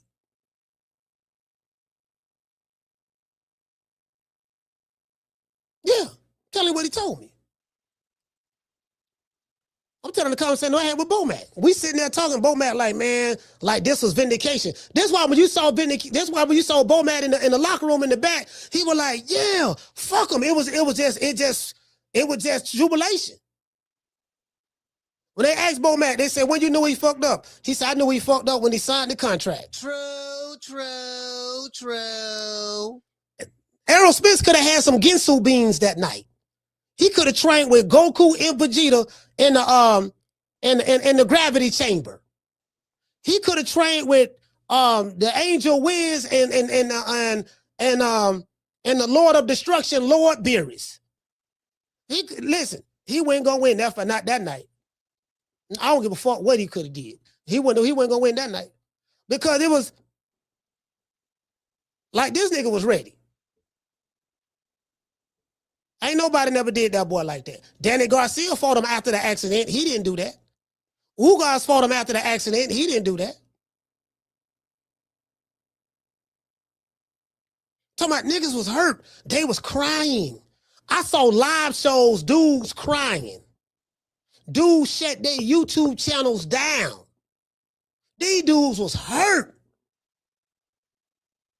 I was laughing. You dig? Like, that was a beautiful time on YouTube. I wish we can get those days back. That was a beautiful time. I had so much fun defecating on these niggas. Anyway, damn, you know. Those are the good old days. I am, bro. So anything that Crawford had that night that you wasn't expecting? Man, you would think, like, we would go over, like, him and his southpaw stance, like me blocking the jab. We didn't do nothing in the training camp. Like, that's crazy. Hey, we didn't do nothing in the camp. You'd think like we'll go over there, like me keeping my hands right here and catching it and shooting back and all this and that. But it was none of that. Like when he came out, making me mad, bro. I was just holding my shit like this, and I was like, you know what I'm saying? It was a lot of stuff that you know that could have been different or could have been prevented. Even if I wasn't sparring like that, we could have prevented a lot of things that shouldn't have happened. You know what I'm saying? Like just simple placement and me catching the jab from his southpaw stance and things like that. You wasn't telling him like, "Dad, we got to work on this." Nah. This the thing though, right? See, when you an intelligent fighter, it's certain things that fighters, see, a fighter like Crawford, he pick up on shit himself. Like I was talking to Bomac, Bomac was like, man, you know what? Bud, the type of fighter, he figure it out within the round. He don't have to get back to the corner, listen to the corner, and then say, oh, okay, let me try this. Like within the round, he's figuring out what's working and what's not working. So I don't need to talk to Derek. Derek don't need to tell me, well, we need to work on this to block the jab. You should already know that. And if you are a fighter with a high IQ, you will automatically, instinctually do that. That's what made Floyd Mayweather was good at that. You will instinctually know, okay, that this jab gave me a problem. Let me instinctually take this jab away from him. Did you get what I'm saying? So, you know, I mean, it is what it is. Matter of fact, let me drop these phone lines. I had some. No, I ain't gonna drop the phone lines yet. Cause I need to go over here. I need to go over here one time. Then we'll listen, bro. They talking about Floyd Mayweather everywhere, dog. They talking about Floyd Mayweather on the Breakfast Club. I want you niggas to go to the Breakfast Club and tell Charlamagne them to stop hating. They talking about Floyd on Say Cheese TV. Won't you go to Say Cheese TV and tell them to stop hating? They talk about it on TMZ. They talk about them on ABC. Won't you tell them to stop hating? Yeah, that's crazy. See, this is why me personally, I say this two niggas, if they ever go broke, I would never feel sorry for them. Because they were so arrogant.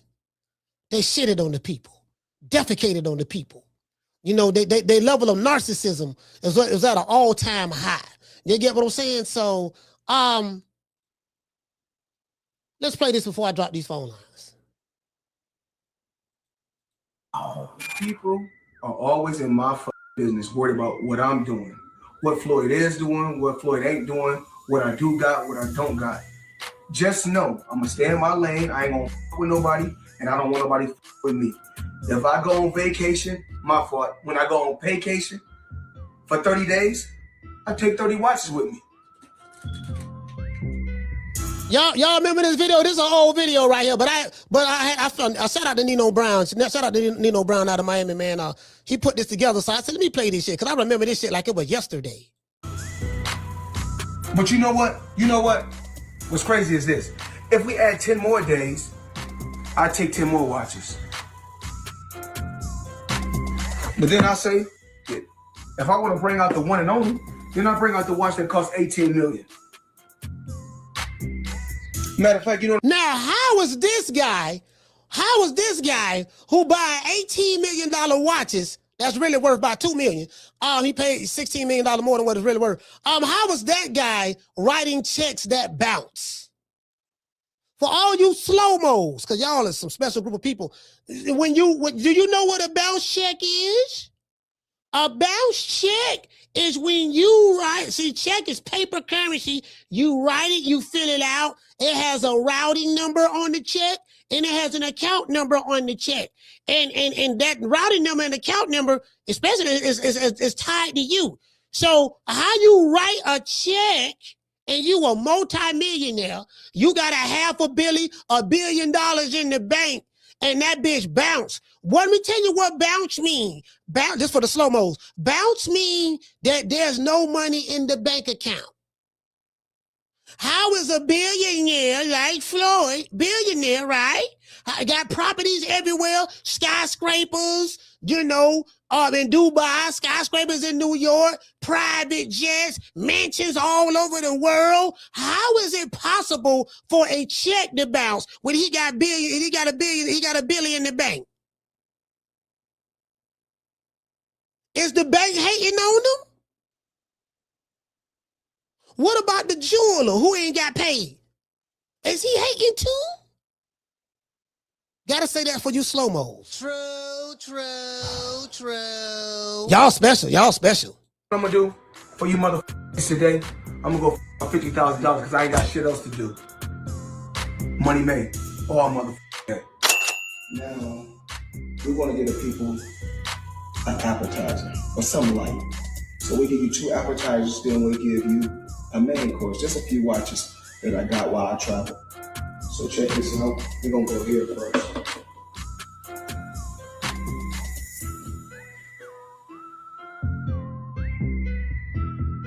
And of course, the company is Avi & Co.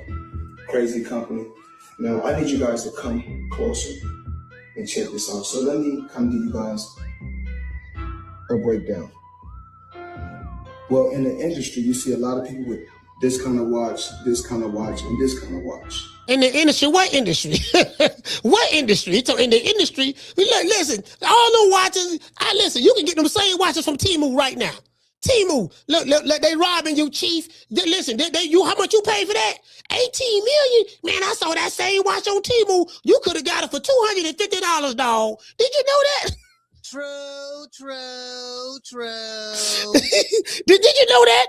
Yeah, dog. The goddamn judo culture. You don't go listen, no culture. Don't call a fool slipping.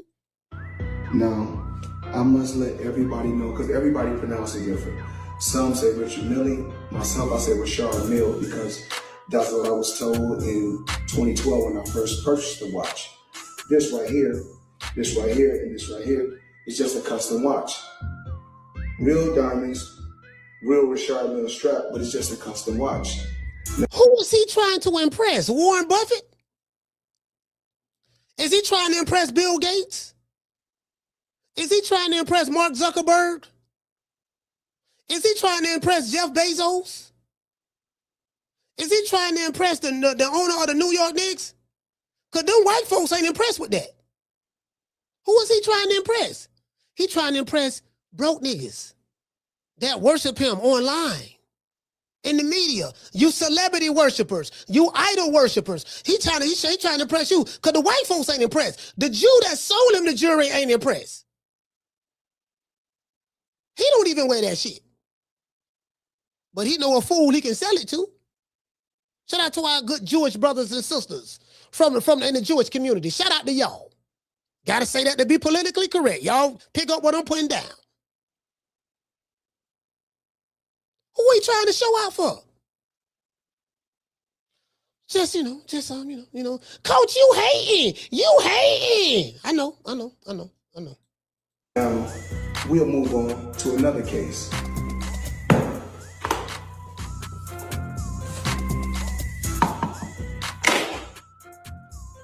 Now, as you guys can see right here. Oh, he got some more watches. They dancing.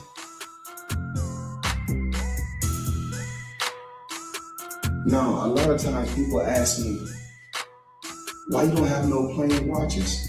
I'm not a plain guy. So when you are at a whole nother level and you special, you gotta have special pieces. Now, Jay-Z said a crazy quote one time. What did he say? He said, why you don't have any plain watches? He said, I'm not a plain guy. But he said, Floyd thought he said some sporty shit too. Oh, let's go back. Let's say that again. He thought he said some fly shit too. Now, a lot of times people ask me, why you don't have no plain watches? I'm not a plain guy. So when you are at a whole other level and you special, you gotta have special pieces. Now, Jay-Z said a crazy quote one time. The quote was, those are not Rolex diamonds. What the fuck you done to that? Well, it's just like a Christmas tree. When we go out for Christmas and we purchase a Christmas tree. We don't just bring a green tree home and let it sit. We decorate it. You know what? They say this fool was spending $30 million a year.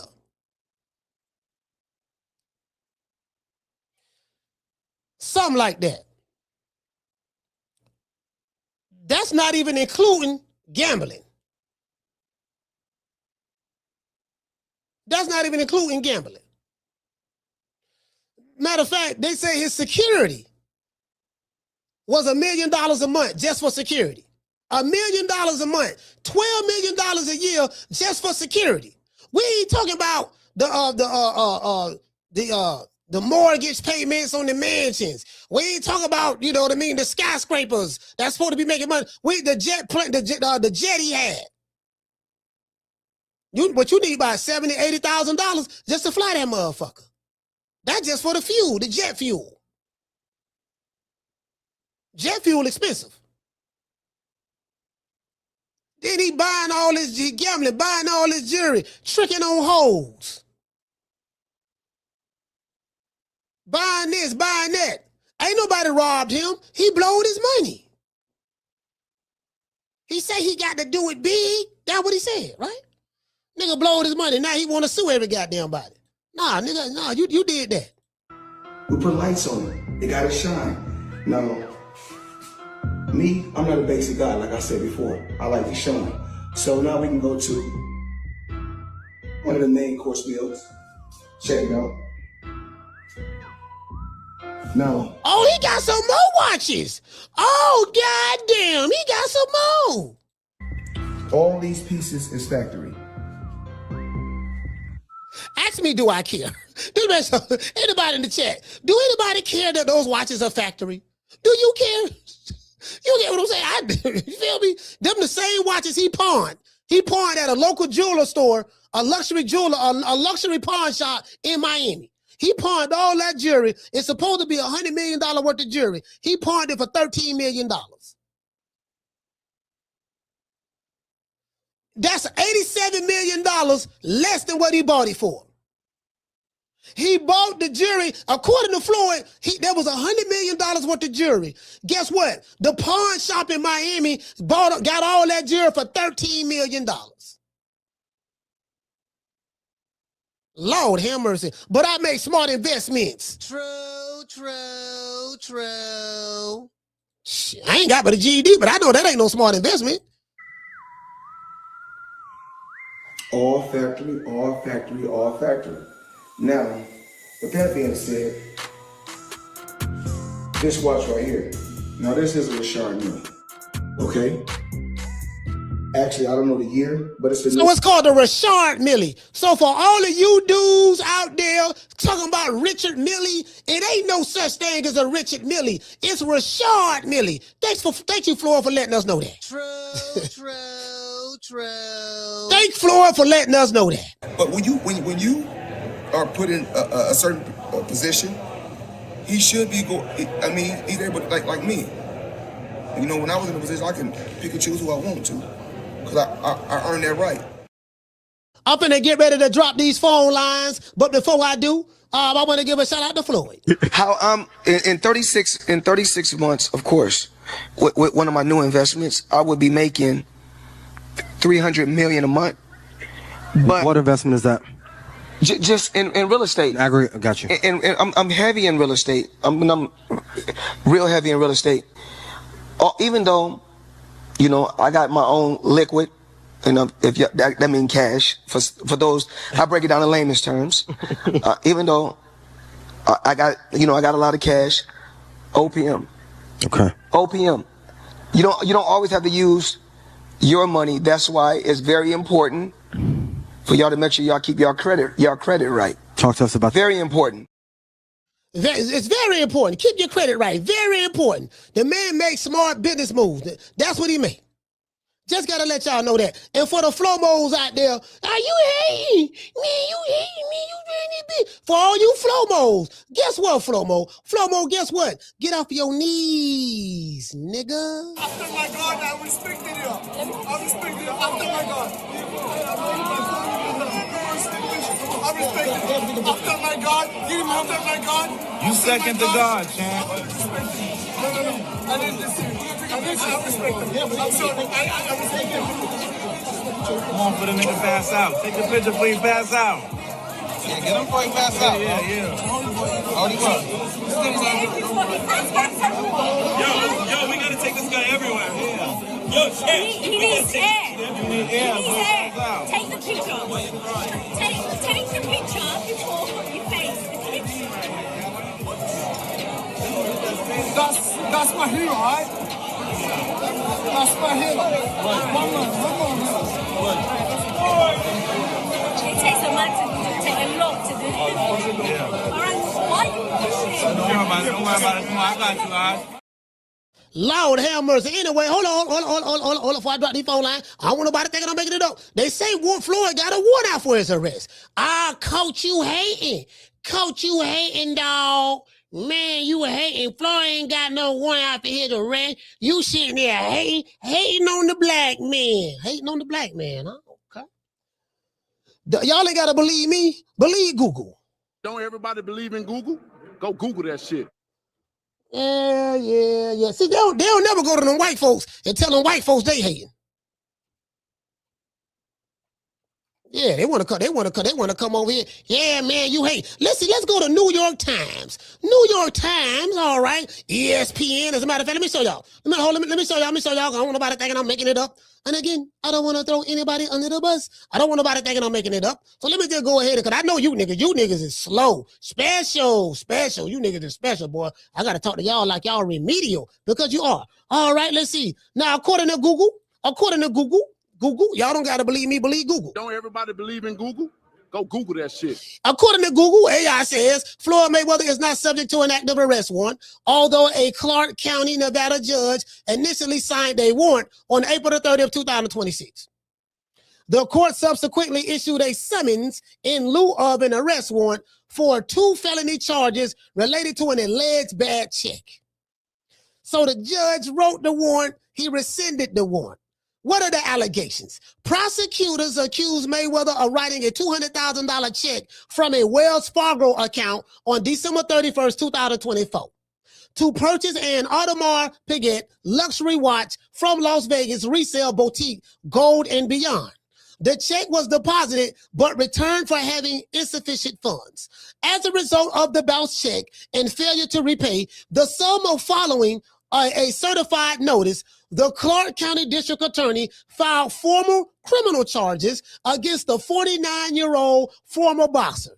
Theft value at $100,000 or greater, drawing or passing a check with intent to defraud, value of $1,200 or more. All right, court proceedings. Rather than being arrested, Mayweather was served with a summons to appear, because a summons is an order to appear in court rather than an arrest warrant. Mayweather was not physically booked. He did not attend his initial scheduled court appearance at the Las Vegas Justice Court. Instead, his defense attorney appeared on his behalf to begin the case. His next court hearing is scheduled for September. Lord have mercy. They wrote the warrant. The judge signed the warrant and rescinded the warrant. How is a billionaire? Floyd's supposed to be a billionaire. All them watches. How was he writing bounce checks? How is it possible for a man to have a billionaire? He got a billy. How is it possible for a man to have a billy to have a check that bounced? How was that humanly possible? Y'all go to Google. Y'all just go Google. You just go to Google. You ain't got to believe me. Go to Google. You get what I'm saying? Anyway, let me get ready to drop these phone lines. Phone lines is... You want to talk some shit? Call me. Start some shit, bitch. Sup, fool? You gonna talk shit about me, homie? Where you from? Hundreds of niggas is waiting for your motherfucking call, and they all talking shit about you right now. Call the coach at 530-494-9636. We waiting on your bitch ass. Yeah, man, it is what it is, man. A whole lot going on, man. The big fish finally spoke. Errol Spence was back sticking their neck out again. I saw a couple of Errol Spence sticking their neck out the hole. Wait a minute, he's back. He bet, y'all. You heard what he said? I told y'all, dog. Crawford was a fraud. Man to man. I told the man was sleepy. He said he was sleepy. Hey, shout out to creator. Hey, okay. Dropping that $2 super chat. He said that fake watch was Milli Vanilli. Hey, what he say to Milli Vanilli? Girl, you know it's true. Ooh, ooh, ooh, I love you. Y'all don't know that. You jitterbugs don't know about Milli Vanilli. They don't know nothing about Milli Vanilli, man. That was before they time. Man, they around here selling Floyd. They around here selling Floyd fugazi shit. How you got $100 million worth of jewelry, but you sold it for $13 million? You pawned your jewelry. Now, I ain't the smartest guy in the world, but that's broke nigga shit. Only broke niggas write checks that bounce. Only broke niggas pawn shit. I've been to the pawn shop before. I've been that broke where, you know what, shit going bad, dog. I got to go pawn some shit. What billionaire or 100 millionaire that you know pawn his jewelry? Write checks that bounce. No money in your account. I mean, that's what that means for all you slow-mos. Insufficient funds. How can a billionaire have insufficient funds in his account? Any slow-mos? Any slow-mos got something to say? Any slow-mos? Listen, any aerosexuals want to come back and talk to the coach? The phone line's right there, man. 530-494-9636. I'm still here. When you niggas folded your YouTube channel, guess what? I'm still here.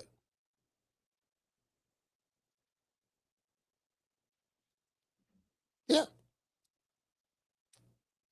Decking bets, I'm still here. Caller, what's your name? Where you calling from? Corey from Miami.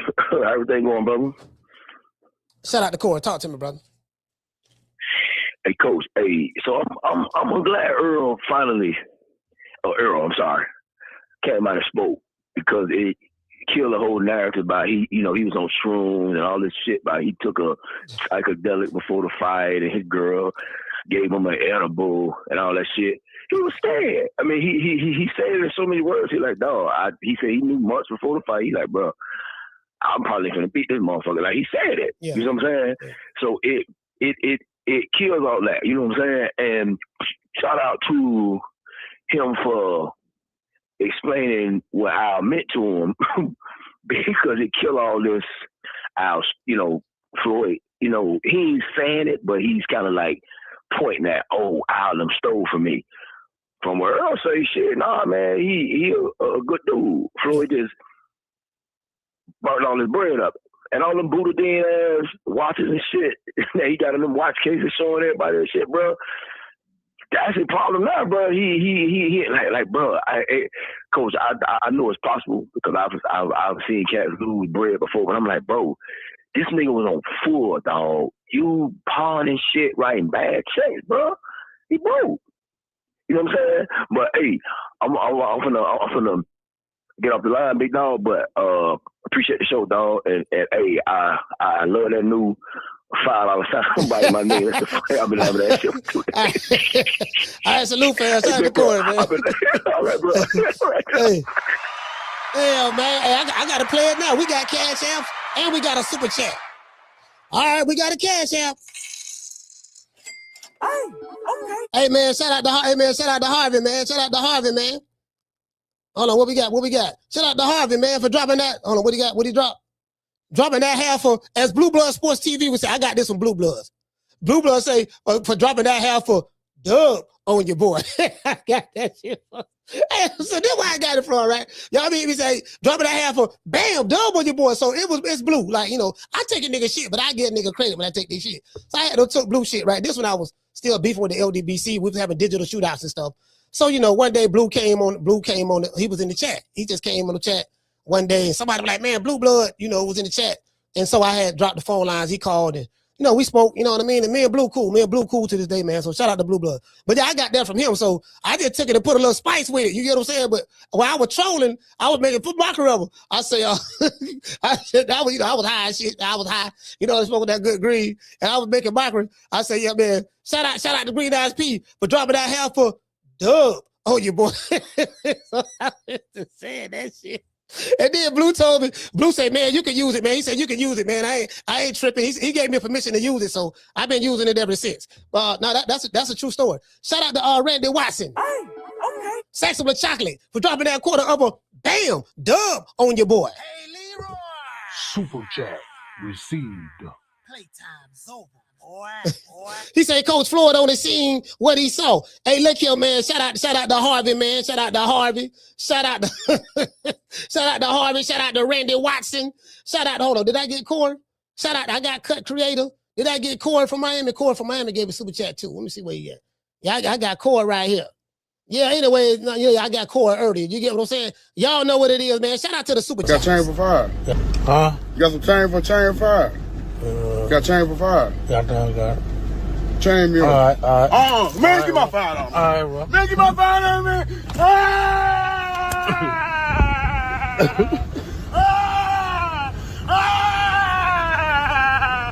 Give my $5. Give my $5. I'm gonna kill you, bitch. Give my motherfucking $5, man. Man, stop playing me, man. Give me a $5. I'm gonna tell you got it $5. I'm gonna tell you got it $5.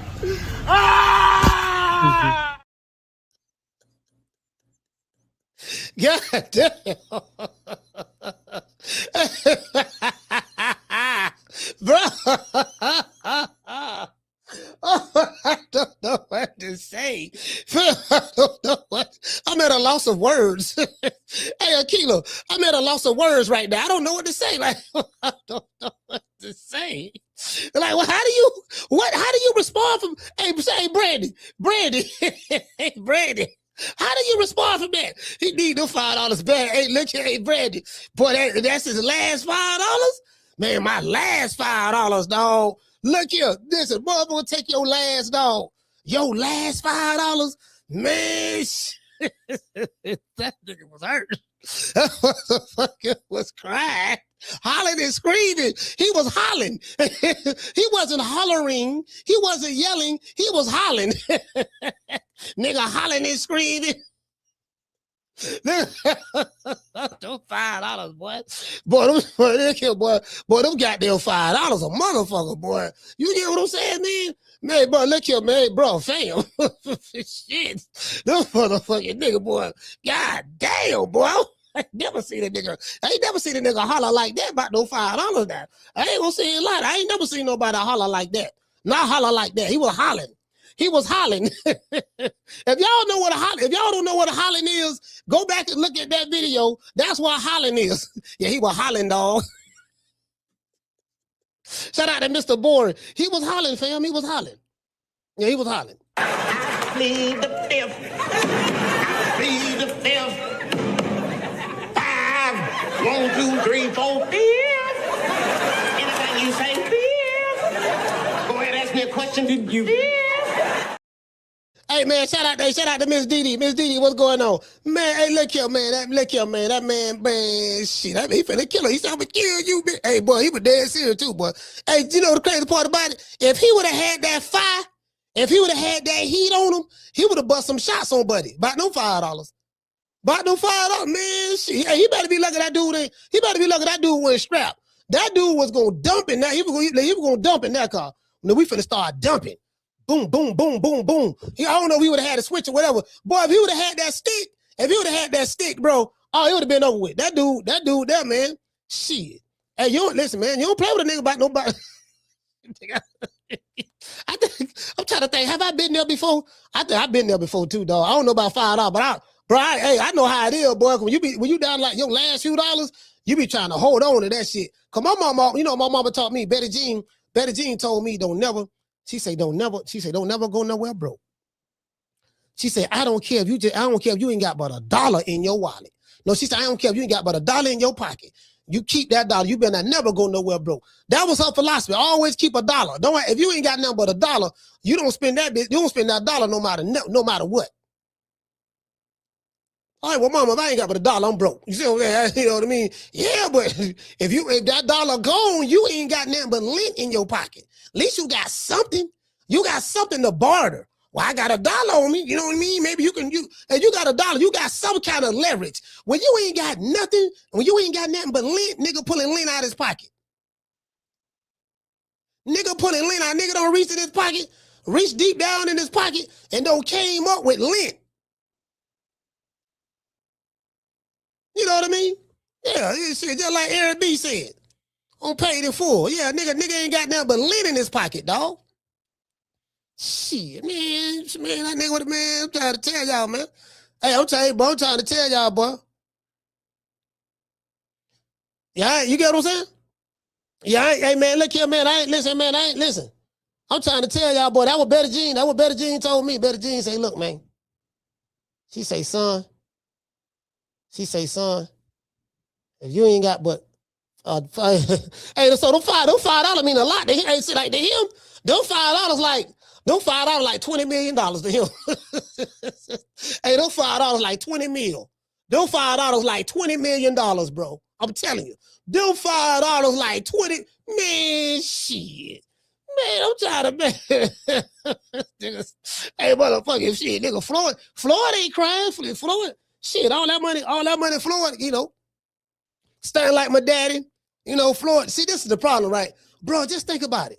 You spending, fam, they say Floyd stat, his stat, we talking about security. We not talking about the shelf. We not talking about the masseuse. We ain't talking about nothing else. We just talking about his security. His private security is $1 million a year. No, not $1 million. No, sorry about that. $1 million a month. Sorry about that. I was wrong. $1 million a month. That's $12 million a year in security. Dude, Floyd, ain't nobody checking for you like that. Like, bro, like, you created this. Okay, you created this money-made character. You did that. But you making it seem like, you know, I got to have all it. Dude, ain't nobody checking for you like that, fam. Nigga, you ain't Ali. Mike Tyson ain't had that. Mike Tyson used to be in the hood shooting dice in Miami with convertible bird them in Carroll City. No security.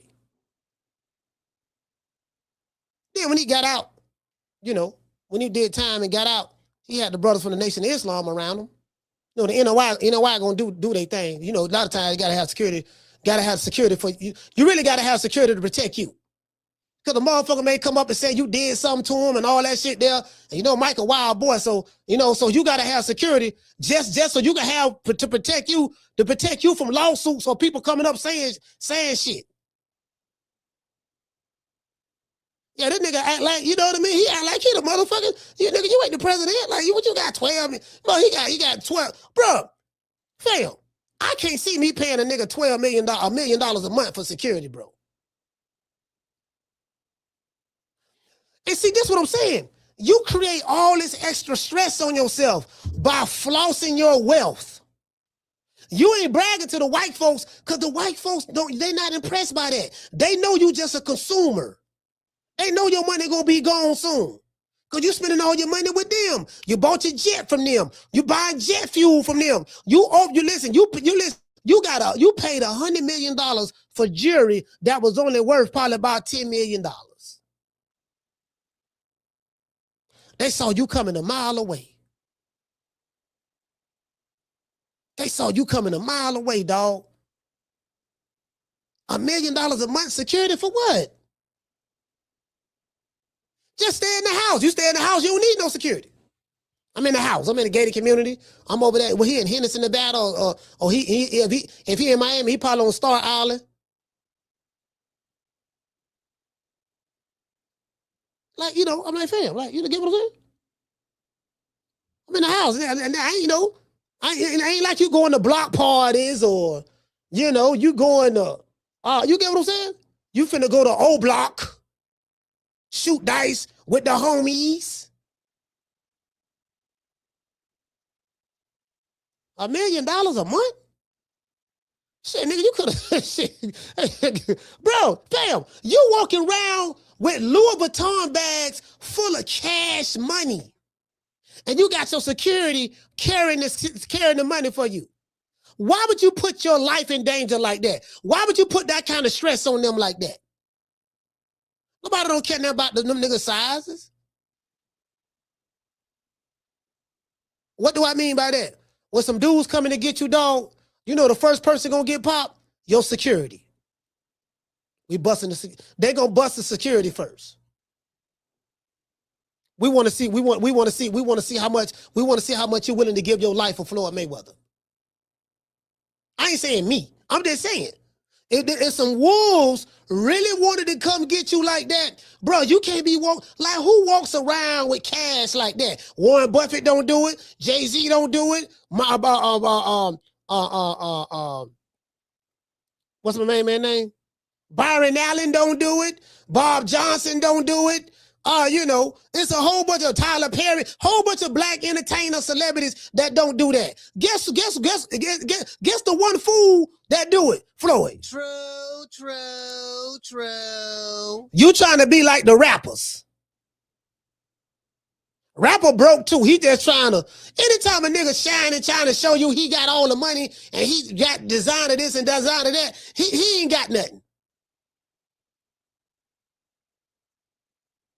Because the people who got it, they don't even want to show that shit. I'm telling you, I know people who got money. They don't even wear designer clothes, fam. You wouldn't know money. You wouldn't know money if you saw it. Because what's being portrayed to you as money is not money.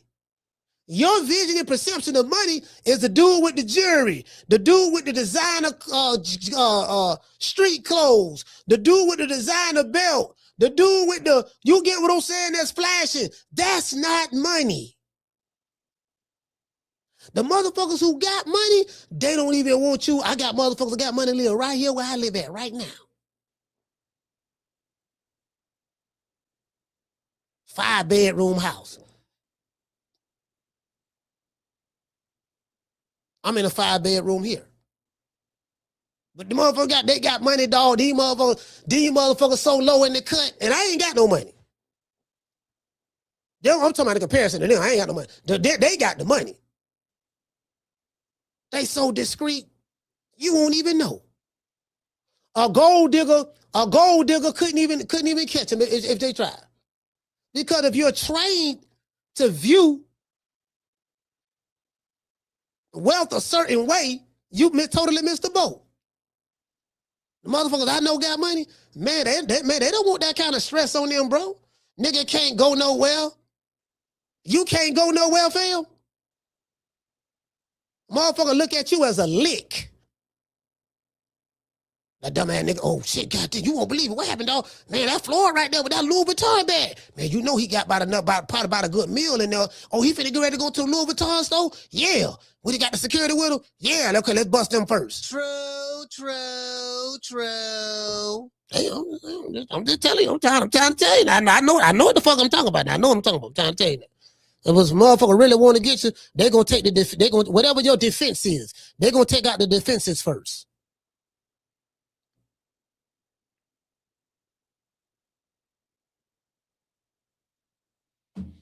They do that in war. You know, in war, like when a country get ready to go to war with another country, they knock out their air defenses first. We gonna hit the air defenses so they can't get any planes off the ground and fly. We're gonna knock out the radars, all that there. Whatever the defense is, that's what they're gonna knock down. I'm talking about when there's some real wolves that's coming. Because the real wolves understand these guys are big, they're gonna be the ones to try to defend him. So let's get rid of them. We finna see if they really want to give their life for this nigga. So you know what I mean? Cause once you neutralize them, he'll fish in the water. He'll fish in shallow water. I'm just saying if that what the wolves wanted to do. So I'm like, fam, why put yourself under that kind of stress? I get it. You created the Money Mayweather moniker, but now you kept trying to live up to that shit. You blowed your money. They say this nigga spending $30 million a year, fam. His security just $1 million a month. $12 million a year just for the security. For what? And you take them shopping. And you buy them watches. And you buy them clothes. We ain't talking about the women you're tricking with. Do what you want to do with your money. But guess what? Checks bouncing now. So as I said before, boy, the phone lines are so quiet. Boy, this motherfucker ain't ringing at all. This motherfucker ain't ringing. I know that, boy, listen, but listen. I listen, them Errol Spence and them flow modes, boy, them boy, they want to say something, but they can't. They want to say something, but they can't. They watching, but they want to say something, but they can't. They ain't nothing they can say. Everything they said is blowing up in their face. You can hear a catfish piss underwater right now. You know who really mad? All of those people who betted money on Errol Spence. Man, had I known the man went sparring, dog. I know he was drinking, but we were denying it. Had I known, man, that he was scared before had I known that he was having dreams that he was gonna lose, man, we ain't know none of that, dog. Had I known that, we wouldn't have bet the house. Niggas lost rent money, wedding money, car note money. Niggas was overdrafting their bank accounts because they were just for sure they were gonna win. Dudes, cars was getting repossessed. You get what I'm saying? Cars repossessed.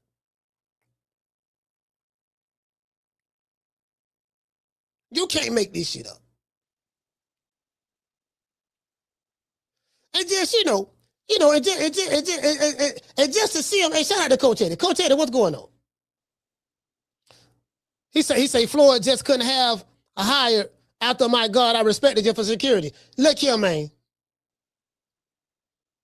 You can't make the hey, Coach Eddie, you can't make this shit up. You can't make it up, fam. Smart investments. That shit sound good. Hey, that shit sound good. I make smart investments. Okay, well, you spent $100 million on jewelry and you pawned it for $13 million. Somebody please tell me what's smart about that investment. You invested in watches, $100 million worth of investments in watches and jewelry, but you sold the jewelry for $13 million. Well, you pawned it for $13 million. The only motherfuckers I know write checks that bounce and pawn shit is broke motherfuckers. That's what broke niggas do. Crackheads, when I came up, crackheads used to pawn shit at the pawn shop. The only time you pawn some shit is when you really need that money. He still got $1 billion in the bank. He still got $1 billion. He just doing it for publicity. Yeah, caller, what's your name? You calling from? What's up, Coach Melon? This is boy UAD, man, out of ATL, man. You know I'm good. What's good, boss? Man, you sound smothered. You sound smothered, brother. You calling me on the Bluetooth? Yeah, can you hear me now? Yeah, I need you to take me out the Bluetooth. It's kind of smothered. I can't hear you. Barely. Okay, bro. Okay. What about now, Coach? Yeah, I can hear you a lot better. What your name is? Young AB, man. Young AB, talk to me. What's up, Coach? Hey, man. I'm so glad you talking about this subject, man. I don't talk about this shit on my motherfucking podcast. What's your podcast? What's your podcast? Right there. I subscribe. My podcast is Real Nigga News, but if y'all follow me on my IT, Mark Keyshawn 2006, is Young AB the Don. You know what I'm saying? I just talked about this with this Floyd Mayweather shit. Like you say, the Floyd Mayweather sexuals and the Errol sexuals and all that shit. When it comes to that money, man, this nigga paid $12 million a year for security that he didn't need. $20 million on a chick, on a prostitute. Everybody this dude suing, they showing this crazy ass nigga receipts of what we gave you and what you spent. Then I just said, I blame the public school system. I blame his mama. I blame his daddy. Now, they made a hell of a champion. But for a motherfucker in that age, and damn near in his 50s that can't read, write, spell, or count, it's absolutely diabolical.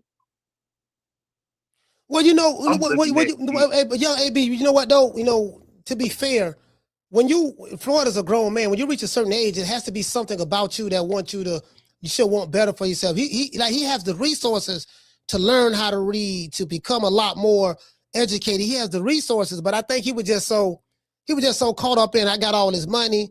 You know, he's a narcissist. He just, that money gave him a false sense of security. But making money is one half of the equation. You know this, AB. The other half is keeping it. And when you're making that kind of money, you just can't be blowing money like, he didn't know how to manage his money.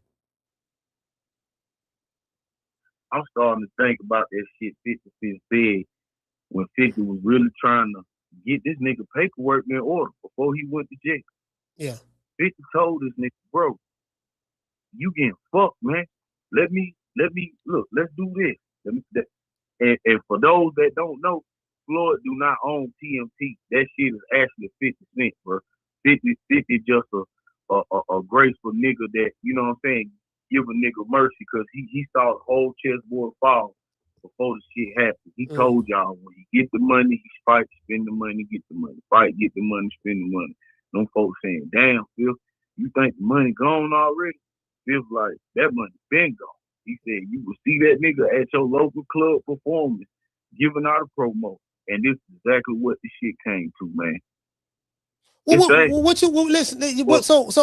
before we go, because we got other calls. What you think Floyd should do? Like, he has some fights coming up. He's going to have to scale back on his spending. He got to pay his debts. He got to take care of the IRS and stuff like that. He's going to have to stop trying to, live that life. Like, he ain't got nothing to prove no more. He got to scale back on his spending, sell all that shit he don't accumulate. That shit, he don't need all that. You know what I mean? Like, what advice you think he should do? Man, I'm gonna give the best advice I can give, man. These folks go laugh like shit, man. That motherfucker need to go home, turn his TV on some GPTV, watch some Read the Rainbow, watch the Big Comfy Couch, watch any goddamn educational channel this motherfucker can get a grip on learning how to read, write, pronounce, pronunciate, and spell, bro.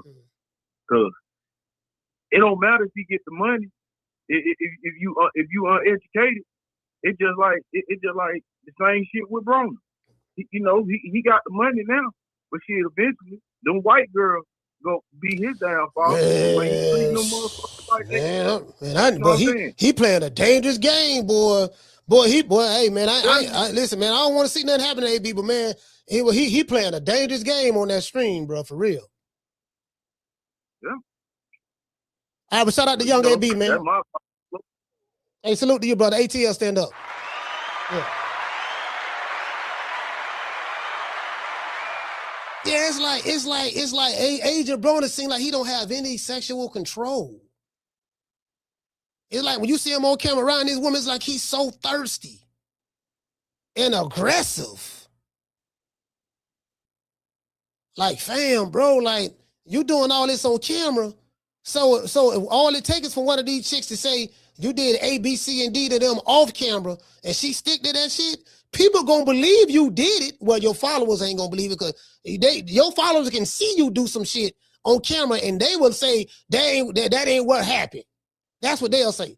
But outside of the delusional ones, like, bro, they're gonna be like, man, you get what I'm saying? Like, bro, like, he got the chick, bro. You 37 years old, fam. You 37 years old.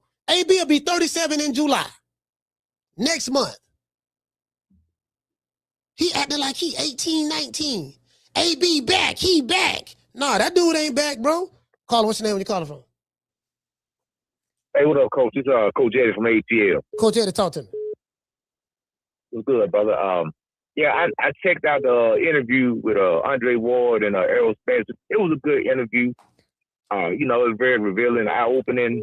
But I think Andre Ward, like I said, he is slick, man. He has a way of disarming you and make you get comfortable. He would be a good investigator to get a dude to snitch on himself. You know what I mean? He'd be something good, something like that. But I think Errol really should have just avoided that question, man.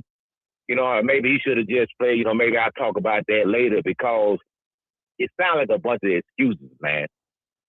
And I ain't saying it didn't play a factor, but he even threw Derrick James under the bus. My Derrick James didn't have no game plan. We didn't do no spar. We didn't work on no left hand combinations. He said basically Derrick James did a horrible job in camp. Now I wonder if Derrick James maybe was upset because maybe the money wasn't right. I don't know. Maybe say, you know what, this joke ain't paying me, man. I'm gonna go ahead and let him get beat up. I don't know what's going on, but I think, you know, he opened a whole can of worms. Now I'm thinking that Errol Spence is coming back. He just want to check, man.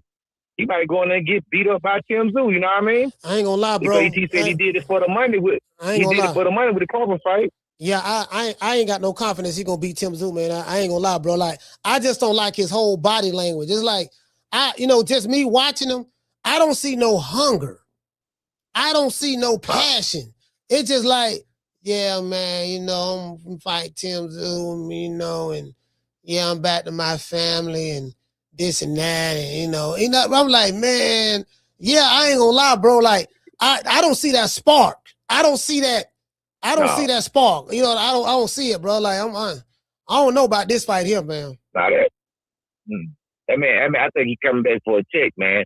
Because that's why a lot of the Errol Spence fans, they mad at him now because they backlash about, like you said, oh man, you know what all this, you had us fooled. You know, talking about you were going to do X, Y, and Z, talking about you were going to make an example out of him. Then Derrick James said, oh, man, you ain't fought nobody. Yeah. We ain't got nothing to worry about. We ain't even going to watch no tape on this dude. For what? He ain't fought nobody. Then you go in there and now Errol Spence, you know, saying Derrick James didn't have no game plan. I don't know if you heard that part. Y'all heard that? He threw Derrick James under the bus. But see, listen, the trainer worked for the fighter. You could throw the trainer under the bus all you want. The trainer worked for the fighter. So he got to do what you tell him to do. Listen, so the prior to the Crawford fight, there was no issues with Derrick James and Errol Spence. None. Everything was good. Derrick James was the greatest trainer in the world. Remember, he got trainer of the year. Like, you know, he had a unified champion in Errol Spence, undisputed champion in Jamel Charlo. They were praising him and everything. Derrick James.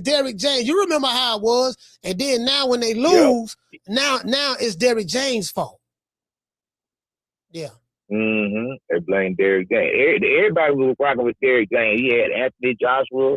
He had Ryan Garcia. He had Frank Martin. He had all them boys in camp at the same time. So Derrick James was hot for a minute. You know what I mean? But like I said, I think Errol Spence is coming back for the money, man. You know what I mean? I'd be surprised if he beat him too, man. And hey, as far as Floyd, man, I think I hope Devin Haney learned from Floyd's mistake. He do try to emulate Floyd in a lot of ways. You know, going to stores and buying watches and buying jewelry and flexing for the camera, man. So I hope he ain't the next one to mess around and blow all his money. Like, you know, Mike Tyson blowed his money, Holyfield blowed his money. Rick Foster's goddamn living in Holyfield, old mansion right now, man. Man, they say Holyfield messed a lot of money up. Man, they say Holyfield got living in a 2-bedroom apartment in Philadelphia, bro. Holyfield blow about $300 million. He had about $300 million, bro. Yep. Him and Mike make tons of, but good thing Mike was able to recoup. Yeah, Mike. He didn't get it all back, but he recouped though. You know what I mean? Mike went flat broke, then he came all the way back. Mike said, Mike doing real good now. Mike doing real good. Yeah, man, that was my call, man. Like I said, I hope the big kid win, man, but I don't see no spoils, man. He come back for a check, man. That's my call. Shout out to Coach Taylor, man.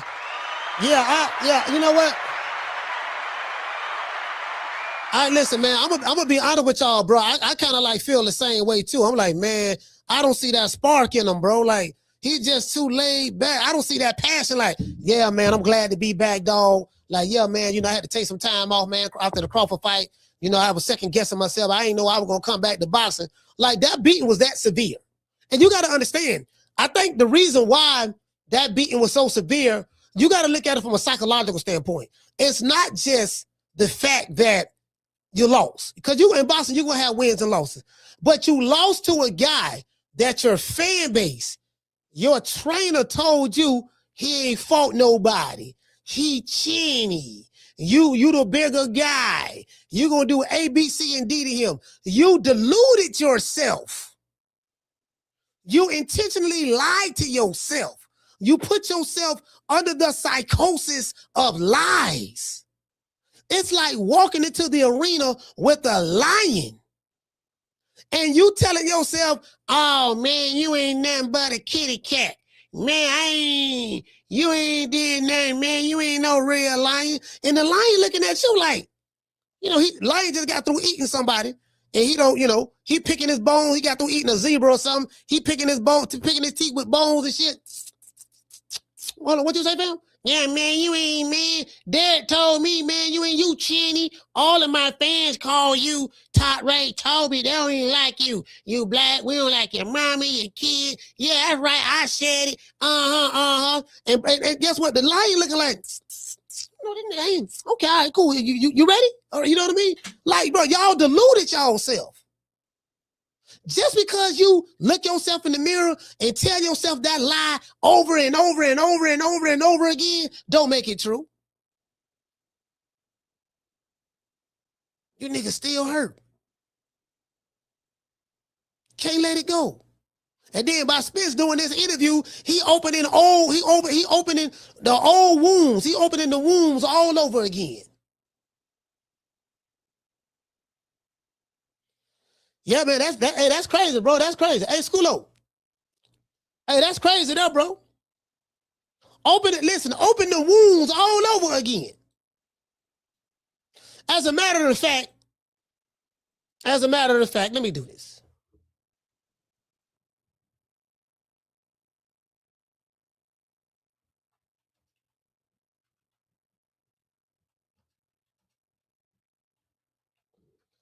I gotta do this.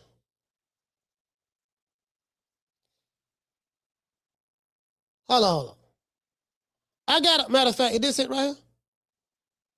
Let me see.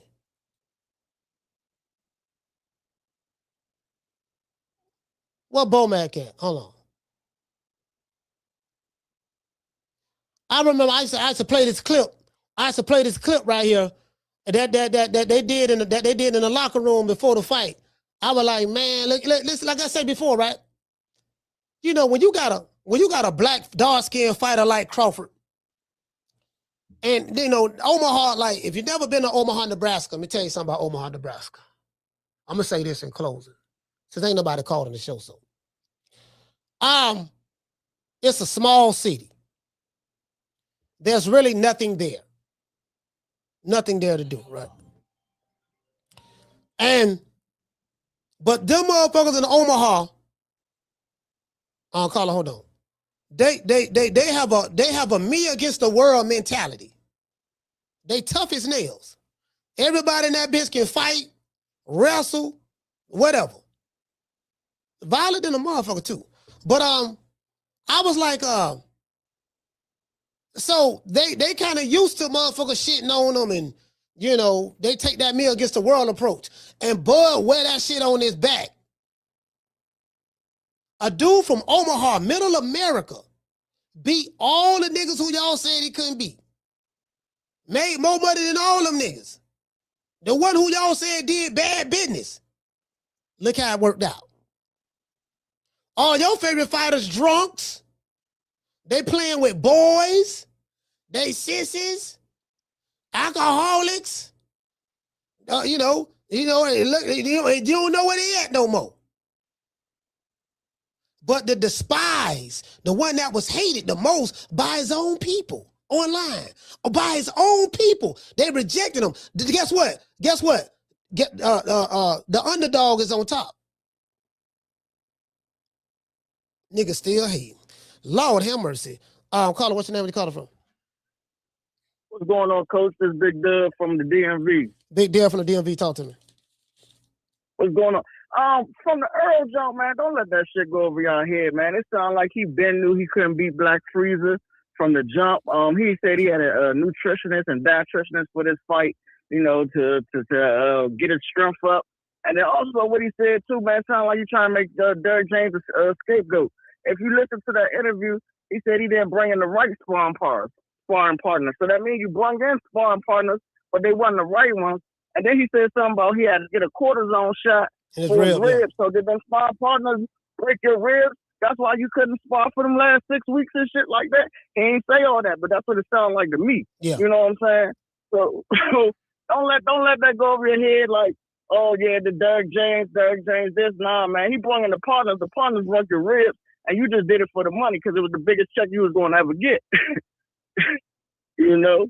Hey man, what up? Well, listen, whatever the excuse is, all I know is if the shoe was on the other foot and Crawford was doing this interview and saying the same thing that Spence was saying, I know what type of backlash he would get from that side. I know that. That is fact, Coach. Yeah, I know that is fact, Coach. That is fact. And I ain't giving Derrick James no. I mean, I ain't letting him off the hook neither because he was training Frank Martin and the Charlos, and they look like trash their last couple fights too. So yeah, you know. But that's all I got for you, Coach, man. Appreciate you. Hey man, shout out to Big Dev. Yeah, them dudes. Them dudes like no motherfuckers in Omaha, man. Like, those some tough motherfuckers, bro.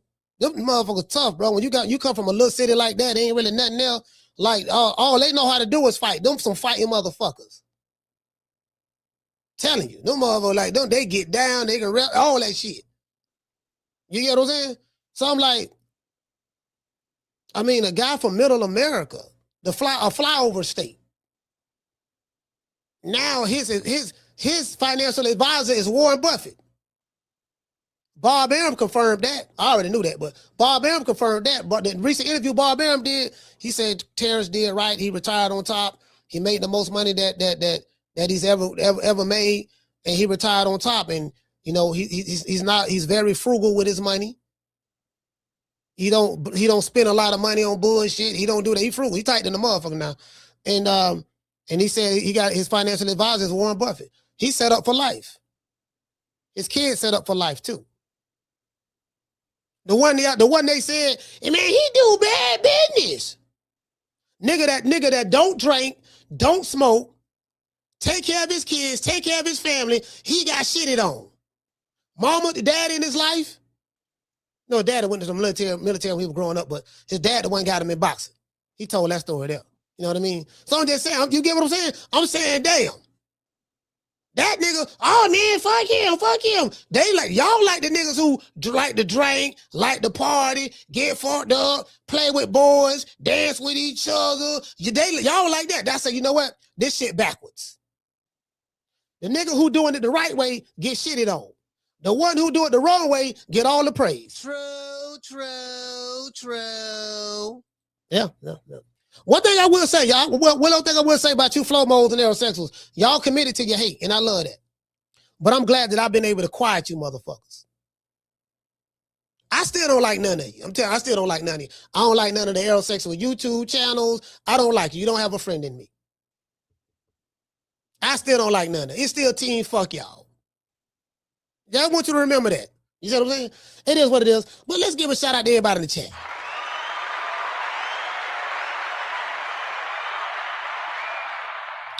Yeah, let's get everybody in the chat, man. Y'all know what it is, man. I want to dedicate this show to the hood. I want to thank the whole hood who came out here. I love y'all. I did this for the hood. Y'all know I beat that boy. Yeah, see, you know what I mean? They don't want nobody, you know, like, you know what I mean? Like you can't make this shit up. This the kind of shit they like.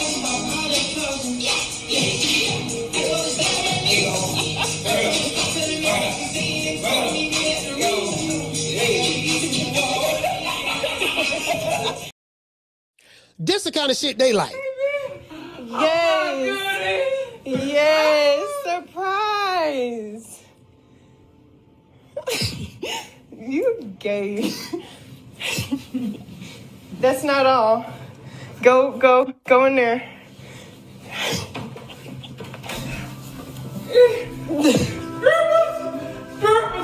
Yes. It is warm. Yes. I love you. Just because. It's the last call.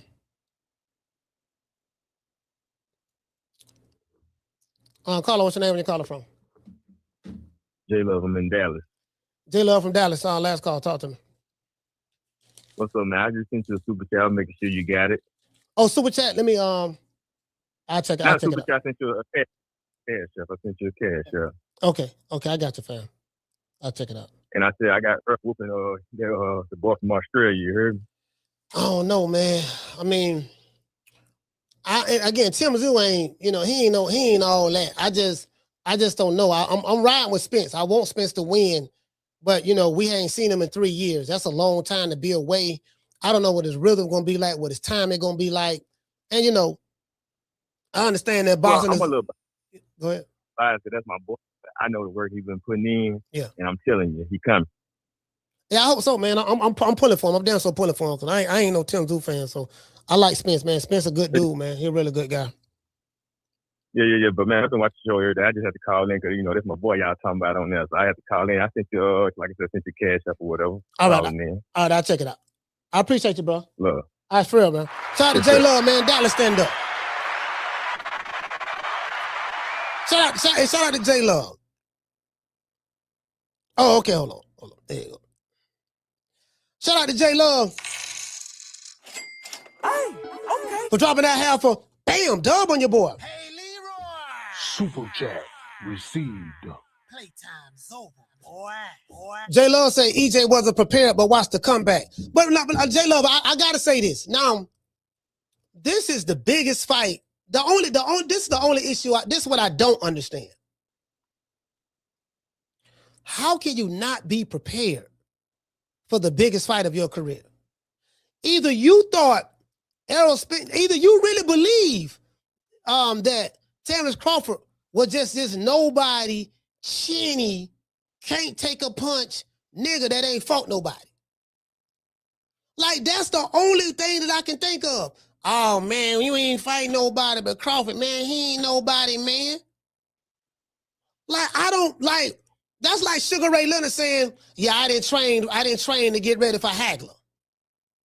The biggest fight of his career at that time, I didn't train to get ready for Tommy Hearns.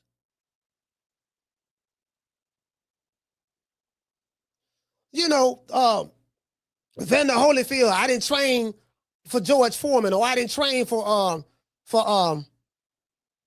what's my man's name from Jacksonville? I forgot his name. Heavyweight from Jacksonville, Florida. He fought Lennox Lewis. That motherfucker, he fought Larry Holmes. That ain't my main man from Florida, man. He was in the military too. He was in the Marines. I forgot his name. But y'all know what I'm talking about. Like, Ray Mercer. You ain't trained for Ray Mercer. You ain't like, bro, that don't make no sense to me. Do that make sense to y'all? The biggest fight of your career. The fight that everybody's been talking about for years up until that point. You train for everybody else. You don't train for this nigga?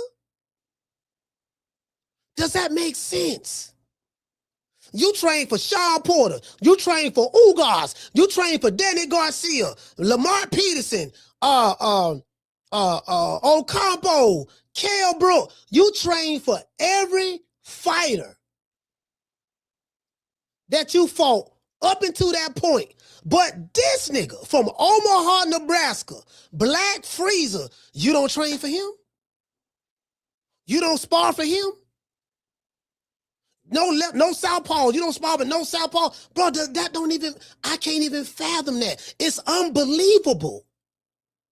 I'm having a difficult time believing that. Yeah, I ain't gonna lie, I don't believe that. True. Yeah, that's a hard pill for me to swallow right there. I don't believe that. Hey. Yeah. Oh, that look good.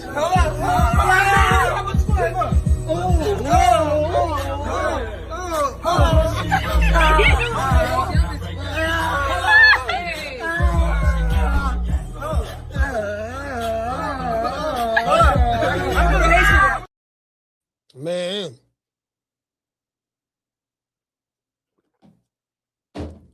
He had a hurt rib and all that shit. Okay, well, Shit. Motherfucking, you know what I mean? Like, bro, fam, like, that's why we got to do a part 2 to this show. Because I'm going to play all of those receipts. We going to play every video, every interview leading up to that fight, that everything that Errol Spence said, everything that Derrick James was saying. I want to play that shit because I want you to hear this shit. No, man, this what you said right here. You said it was going to be a one-sided ass whipping. That's what you said. You said he ain't fought nobody. What's the name had you doing the stanky leg? But the man told you, Carla, hold on. The man told you in 2018 what you was going to say. No, he didn't say Spence. He didn't say what Spence gonna say. He say y'all. He say when I beat him, y'all gonna say he was weight drained. Y'all gonna say he stayed in the division too long. Everything Crawford said that they was gonna say, they said it, but they said more. They said that Spence was a clone. It really wasn't him. So he dispelled that myth. They said he was on. He ate some edibles from Mike Tyson. He dispelled that myth. He said that his baby mama gave him something in the back that made him sleepy. He dispelled that myth. He said he was sleepy, but it wasn't from his baby mama. It wasn't from Mike Tyson edibles, and it wasn't the clone. He didn't say nothing about high altitude sickness. He didn't say nothing about that. There was none of that. So we can only go by what the man say, but that's just hard to believe, bro. That's hard to believe. Caller, what's your name? Where you calling from? Yo, Coach, this Mason from Flint, Michigan. What's going on with you? Man, Mason, talk to me, brother. Listen, man, I seen that stream last night with AB, Amber Rose, the shit all over Twitter. Yeah, I saw it. The dude, you see, yeah, you been No. right? I only saw the clips. I didn't see the entire stream, but go ahead and tell me. Okay, yeah, but basically what we seen in the clips is basically what happened, man. The nigga way too thirsty, way too touchy-feely. Every time some hoes come around, a nigga just don't know how to act. He getting way too drunk, bro. And I told myself, man, I can't watch this shit no more and support this shit. Yeah. Because the nigga just he in his mind he's still world champion. But to these these younger people and these people that really don't know nothing about boxing, it's like, who is this fat, out of shape nigga who always drunk, talking loud? Yeah. And the shit it's embarrassing, bro. And everybody keeps saying, "Oh, AB back, AB back." AB ain't back, man. AB doing worse than he ever did. He just got a couple dollars in his pocket, bro. The boy is literally one sexual assault charge away from throwing it all away and ending up in jail, bro. The nigga just can't control himself. He way too freaky. And like you said, I think him and that young boy doing something, because he kept telling the young boy, "Let's go upstairs." And I'm like, why you keep saying let's go upstairs? Usually when niggas about to fight, they say let's step outside. Yeah. But he kept telling them, let's go upstairs. Let's go upstairs. I'm like, what the fuck y'all gonna do upstairs? But yeah, man, that's all I got, Coach, man. That AB got to tighten up. Hey, shout out to Mason. Hey, I ain't see that part. Hey, Ham. Hey, listen, man, I'm trying to tell you, man. Bro, that is embarrassing, bro. Like, fam, like, why we gotta be a minstrel show? Why do we have to be a minstrel show in front of the world? They call that, y'all remember, I was saying this in the beginning. I say, man, y'all keep saying AB back, he back on top. I said, that man ain't back on top. That man is an alcoholic. You call back on top, making some money and being on camera? But he making a fool of himself. And he thirsty as hell. And he's a proud trick. I got $500. What you want to do? He's a proud trick. Y'all call that having game. I call it buying pussy. He's a proud trick. This what y'all condone this shit. When I say y'all, I ain't talking about y'all in the chat. I'm talking about the ones who be condoning it online. Oh man, AB back. How's he back? He feeling on Dean the Great ass, and Dean the Great is loving it. They wear matching drawers together with their shirts off, looking at each other's anus. That's back? Nigga do anything for money? No integrity, no shame, just, yeah, you just do whatever? Don't nobody see a problem with that? But I'm slow. Oh yeah, guess what? I know what you're gonna say. Oh, coach, you hating. True. Yeah, I know. I don't know what you're gonna say. See your eyes shine, she's my soul money, please. And with the lights, so she's my sweet Dr. Free. Talk to my nose, this lover's got is so raw. Make you move, stepping out of control.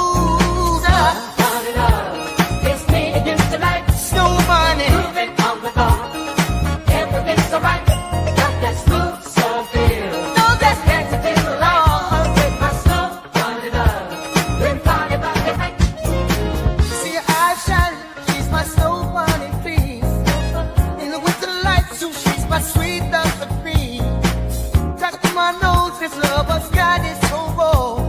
Make you move, stepping out of control. Turn it up. It's me against the light. Snow money. Moving on the bar.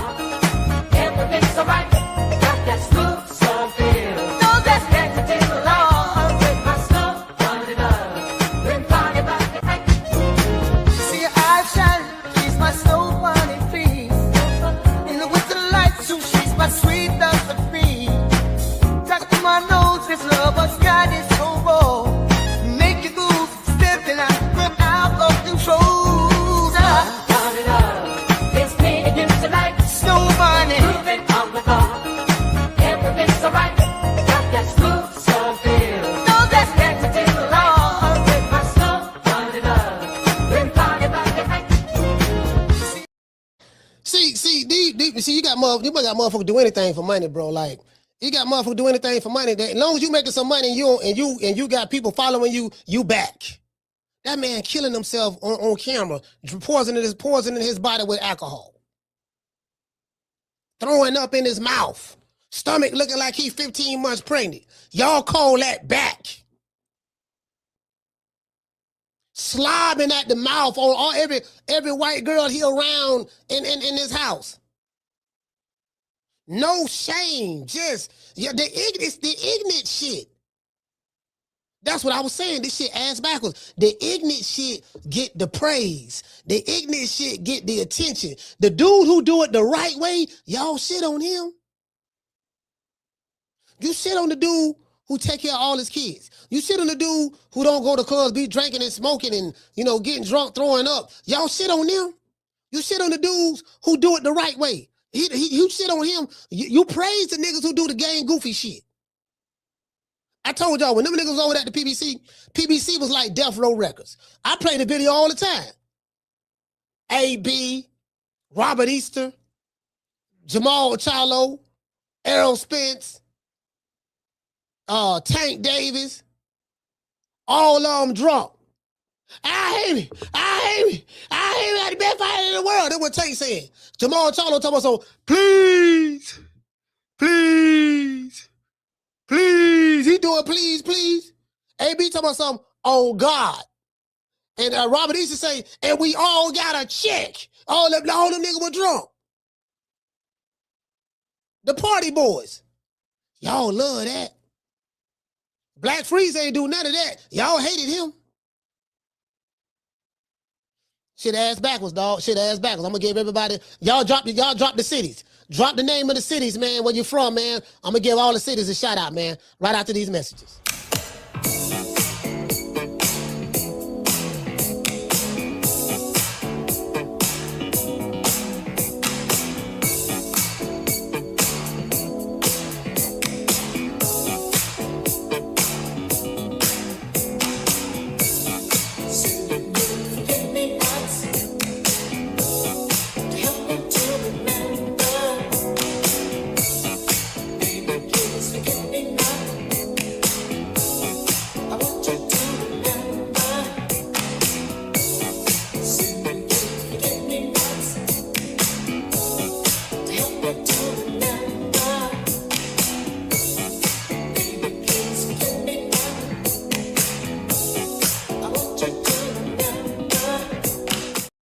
All right, shout out to all of the super chatters first, man. Shout out to Sean from the Heights.